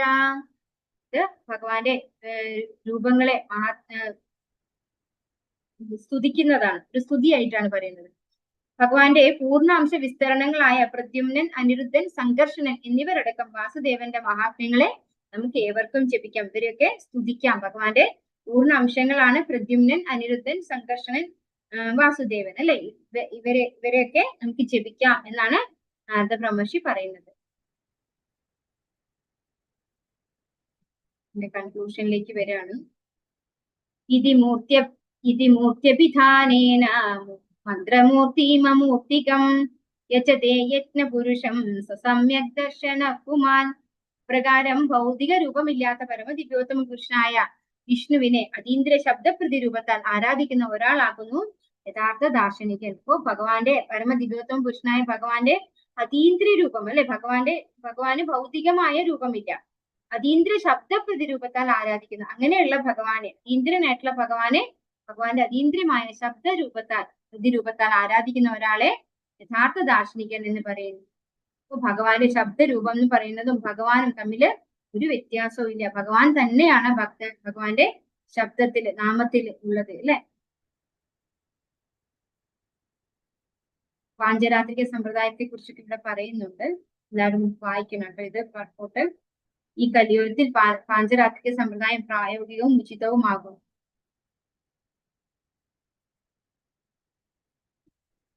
ആത്മീയാചാര്യന്റെ നിർദ്ദേശാനുസരണം ജപം പരിശീലിക്കണം. അത് ഉത്തരോത്തരമായി നമ്മെ ഭഗവത് സമീപത്തിലേക്ക് നയിക്കുന്നു. പ്രാമാണികവും അംഗീകൃതവുമായ ഈ ആരാധനാ രീതി പാഞ്ചരാത്രിക സമ്പ്രദായത്തിലും അനുശാസിക്കുന്നു. ഇപ്പൊ പാഞ്ചരാത്രിക സമ്പ്രദായവും പറയുന്നത് എന്താണ്? ആധ്യാത്മിക ആചാര്യൻ പറഞ്ഞു തരുന്നതിന് പ്രകാരം ഭഗവാന്റെ നാമം ജപിക്കണം, അല്ലെ? അങ്ങനെ പ്രാക്ടീസ് ചെയ്യണം എന്നാണ് പറയുന്നത്. അത് ഈ കലിയുഗത്തില് വളരെ പ്രായോഗികമാണ് എന്നും പറയുന്നു. ഇമം സ്വനിഗമം ബ്രഹ്മൻ അതീത്യ മതനുഷ്ഠിതം അദാന്മേ ജ്ഞാനമൈശ്വര്യം സ്വസ്മിൻ ഭാവം ച കേശവഃ. ഭക്തി വേദാന്ത സ്വാമി പ്രഭാതിച്ചേ. അല്ലയോ ബ്രാഹ്മണ, ഇപ്രകാരം വേദങ്ങളിലെ അതീന്ദ്രിയ വിഭാഗങ്ങളിൽ നിരന്തര ആവർത്തനം ചെയ്യുന്ന അതീന്ദ്രിയ ഭഗവത് ജ്ഞാനത്താൽ പ്രഥമമായി ഞാൻ സമ്മാനിതനായി, അനന്തരം ആത്മീയധന സമൃദ്ധിയാലും പിന്നീട് ഭഗവാന്റെ ഉറ്റ പ്രേമയുധ സേവനത്താലും സമ്മാനിതനായി. അങ്ങനെ ഭക്തിയിൽ നിവിഷ്ടനായ ആര്? നാരദ ബ്രഹ്മർഷി. ആ കുട്ടിയായിട്ടുള്ള നാരദ ബ്രഹ്മർഷി ഭഗവാനെ സംബന്ധിക്കുന്ന യഥാർത്ഥ ജ്ഞാനം ഭക്തി വേദാന്തികളിൽ നിന്ന് ലഭിക്കുകയും ഭക്തിയിൽ വളരെ പെട്ടെന്ന് ഉന്നതിയിലേക്ക് പോകാനും നാരദ ബ്രഹ്മർഷിക്ക് സാധിച്ചു. അതിലെ 2 കാര്യങ്ങളാണ് അതിൽ പറഞ്ഞിരിക്കുന്നത്. ഒന്ന് ഭക്തന്മാരുടെ, അതായത് ശുദ്ധഭക്തന്മാരുടെ അഹൈതുകമായ കൃപ. പിന്നെ രണ്ടാമത്തേത് എന്താണ്? മഹാപ്രസാദം, അല്ലെ? മഹാപ്രസാദം അത് ഭക്ഷിക്കാൻ സാധിച്ചു. പിന്നെ അവരിൽ നിന്ന് ശ്രദ്ധയോടുകൂടി ശ്രവിക്കാൻ സാധിച്ചു. അങ്ങനെ ശ്രദ്ധയോടുകൂടി അവർക്ക് സേവനം ചെയ്തപ്പോ അവര് രഹസ്യമായ ജ്ഞാനം ഉപദേശിച്ചു കൊടുത്തു. ആർക്ക്? നാരദ ബ്രഹ്മർഷിക്ക്. ആ ഉപദേശിച്ചതിന് പ്രകാരം നാരദ ബ്രഹ്മർഷി ഭഗവാനെ ആരാധിച്ചപ്പോ വളരെ പെട്ടെന്ന് ഭഗവാന്റെ ഭക്തിയിലേക്ക് ഉയരാൻ സാധിച്ചു എന്നാണ് ഇവിടെ നാരദ ബ്രഹ്മർഷി പറഞ്ഞു തരുന്നത്. ത്വമപ്യദഭ്രശ്രുത വിശ്രുതം വിഭോഃ സമാപ്യതേ യേന വിദാം ബുഭുത്സിതം പ്രഖ്യാഹി ദുഃഖൈർമുഹുരൈർദിദാത്മനാം സക്ലേശ നിർവാണം ചന്തി നാന്യഥാം. ഭക്തി വേദാന്ത സ്വാമി പ്രഭാതിച്ചേ.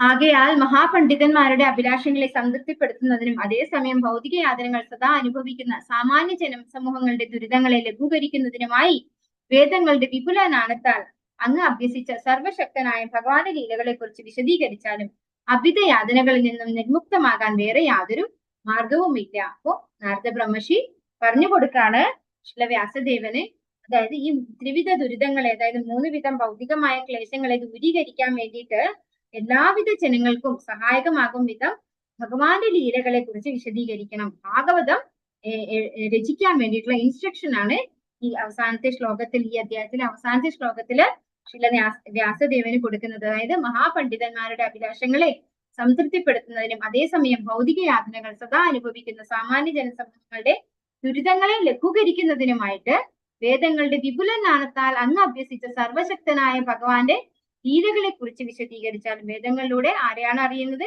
ഭഗവാനെയാണ് അറിയുന്നത്, അല്ലെ? ആ ഭഗവാന്റെ ലീലകളെ കുറിച്ച് വിശദീകരിക്കൂ.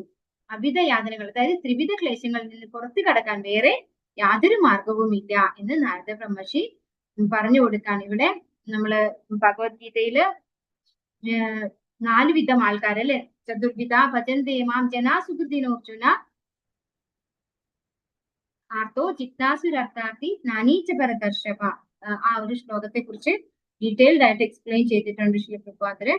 ഒന്ന് നമുക്ക് ആ സ്ലൈഡും കൂടെ പെട്ടെന്ന് നോക്കിയിട്ട് പോവാം. നാരദമുനി തന്റെ മുൻകാല ചരിതം വിവരിക്കുന്നു. ബ്രഹ്മാവിന്റെ കഴിഞ്ഞ ജീവിതകാലത്ത് നാരദമുനി ഗന്ധർവ ലോകത്തെ ഒരു പൗരനായിരുന്നു. പക്ഷേ വളരെ സുന്ദരന്മാരും ഗാനാലാപനത്തിൽ നിപുണരുമായിരുന്ന ഗന്ധർവന്മാരുടെ ആ ലോകത്ത് നിന്ന് നിർഭാഗ്യവശാൽ ഇനി വിവരിക്കാൻ പോകുന്നത് പോലെ നാരദമുനി അദ്ദേഹത്തിന്റെ ശ്രേഷ്ഠ പദവിയിൽ നിന്ന് ഒരു ശൂദ്രനായി നിപതിച്ചു. അപ്പൊ എങ്ങനെയാണ് നാരദ ബ്രഹ്മർഷി ഒരു ദാസിപുത്രനായത് എന്നാണ് ഇവിടെ പറയുന്നത്. എന്നിരുന്നാലും ഭക്തന്മാരുമായുള്ള സഹവാസ നിമിത്തം അദ്ദേഹം ഗന്ധർവ ലോകത്തിലായിരുന്നതിനേക്കാൾ ഭാഗ്യവാനായി തീർന്നു. ശൂദ്രനായി തീരാൻ പ്രജാപതിമാരാൽ ശപിക്കപ്പെട്ടെങ്കിലും അടുത്ത ജന്മത്തിൽ അദ്ദേഹം ബ്രഹ്മാവിന്റെ പുത്രനായി. അപ്പോ ഇവിടെ ബ്രഹ്മാവിന്റെ ആദ്യം പൂർവ്വജന്മത്തിൽ അദ്ദേഹം ഒരു ഗന്ധർവനായിരുന്നു. ആ ഗന്ധർവൻ ദേവന്മാരുടെ സഭയിൽ ഇരുന്നുകൊണ്ട് ഗാനാലാപനം ചെയ്യാറുണ്ട്, ഭഗവാനെ പ്രകീർത്തിച്ചുകൊണ്ട്. അപ്പൊ കുറെ സ്ത്രീകളുടെ മധ്യത്തിൽ ഇരുന്നു കൊണ്ടാണ് ഭഗവാനെ പ്രകീർത്തിച്ചുകൊണ്ട് ഗാനം ആലപിക്കുന്നത്. പക്ഷെ ഇടയിൽ എന്ത് ചെയ്തു? അദ്ദേഹം ആ ഭഗവാനെ പ്രകീർത്തിക്കുന്നതിന് പകരം ഈ സ്ത്രീകളെ പ്രകീർത്തിച്ചുകൊണ്ട്, അതായത് തെറ്റിപ്പോയി അദ്ദേഹത്തിന്.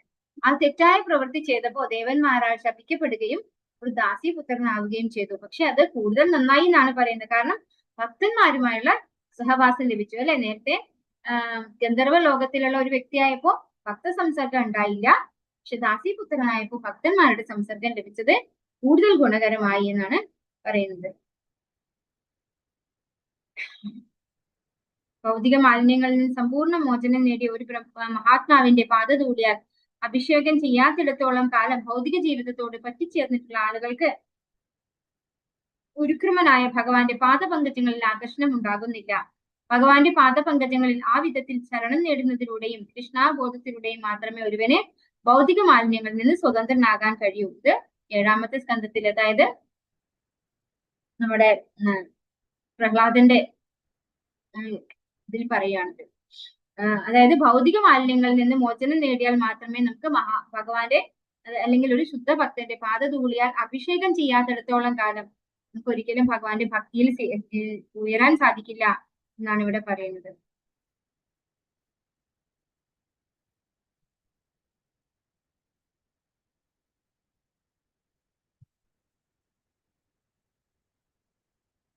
ഭഗവത് ഭക്തി സേവനത്താൽ അത്യന്തം അധികതരമാകുന്ന വിസ്മയം. വളരെ താഴ്ന്ന കുലത്തിലാണ് അദ്ദേഹം ജന്മം കൊണ്ടത്. യഥോചിതമായ ശിക്ഷണവും ലഭിക്കുകയുണ്ടായില്ല. എങ്കിൽ തന്നെയും തന്റെ സമ്പൂർണ്ണ ശക്തിയും ഭഗവത് സേവനത്തിൽ നിയുക്തമാക്കിയാൽ അദ്ദേഹം അനശ്വരമായ അവസ്ഥയിലായിത്തീർന്നു. ഭൗതികമായി അയോഗ്യതകൾ ഉണ്ടെങ്കിലും ഭഗവത് സേവനത്തിൽ മുഴുകുന്നതിലൂടെ ഒരാൾക്ക് ഉന്നതമായ പദവിയിലേക്ക് ഉയരാൻ സാധിക്കും. നമ്മൾ ഏത് കുലത്തിൽ ജനിച്ചു എന്നുള്ളതല്ല, നമ്മള് ഭക്തിയിൽ എന്താണ് പറയുന്നത് ഇവിടെ?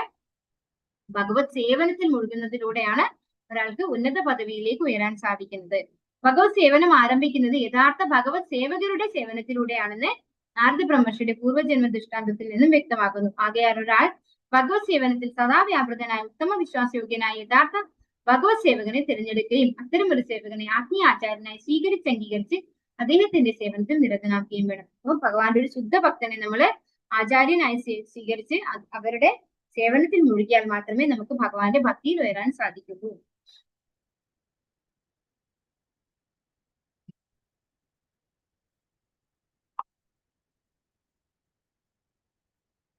ഗ്രൂപ്പ് ആക്ടിവിറ്റിയാണ്. ഒരാളുടെ കർമ്മങ്ങളെ പരമദിവ്യോത്തമ പുരുഷനായ ശ്രീകൃഷ്ണ ഭഗവാന് ആത്മസമർപ്പണം ചെയ്യുക എന്നതാണ് സർവ്വ പ്രശ്നങ്ങളും താപത്രയങ്ങളും പരിഹരിക്കാൻ പര്യാപ്തമായ ഉചിത മാർഗം.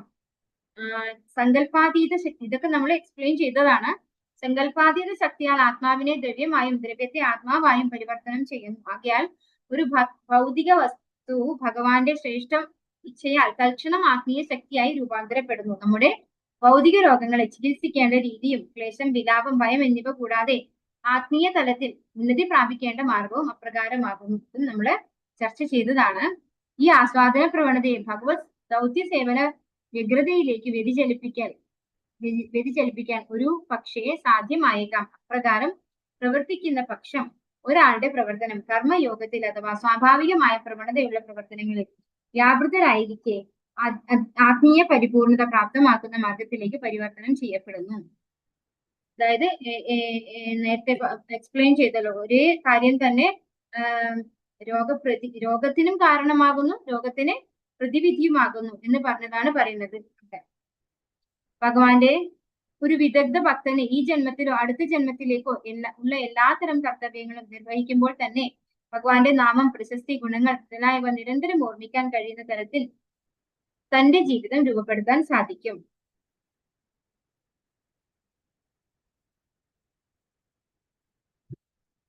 ശ്രവണത്തിന്റെ പ്രാധാന്യമാണ് ഇവിടെ പറയുന്നത്. ഹരേ കൃഷ്ണ.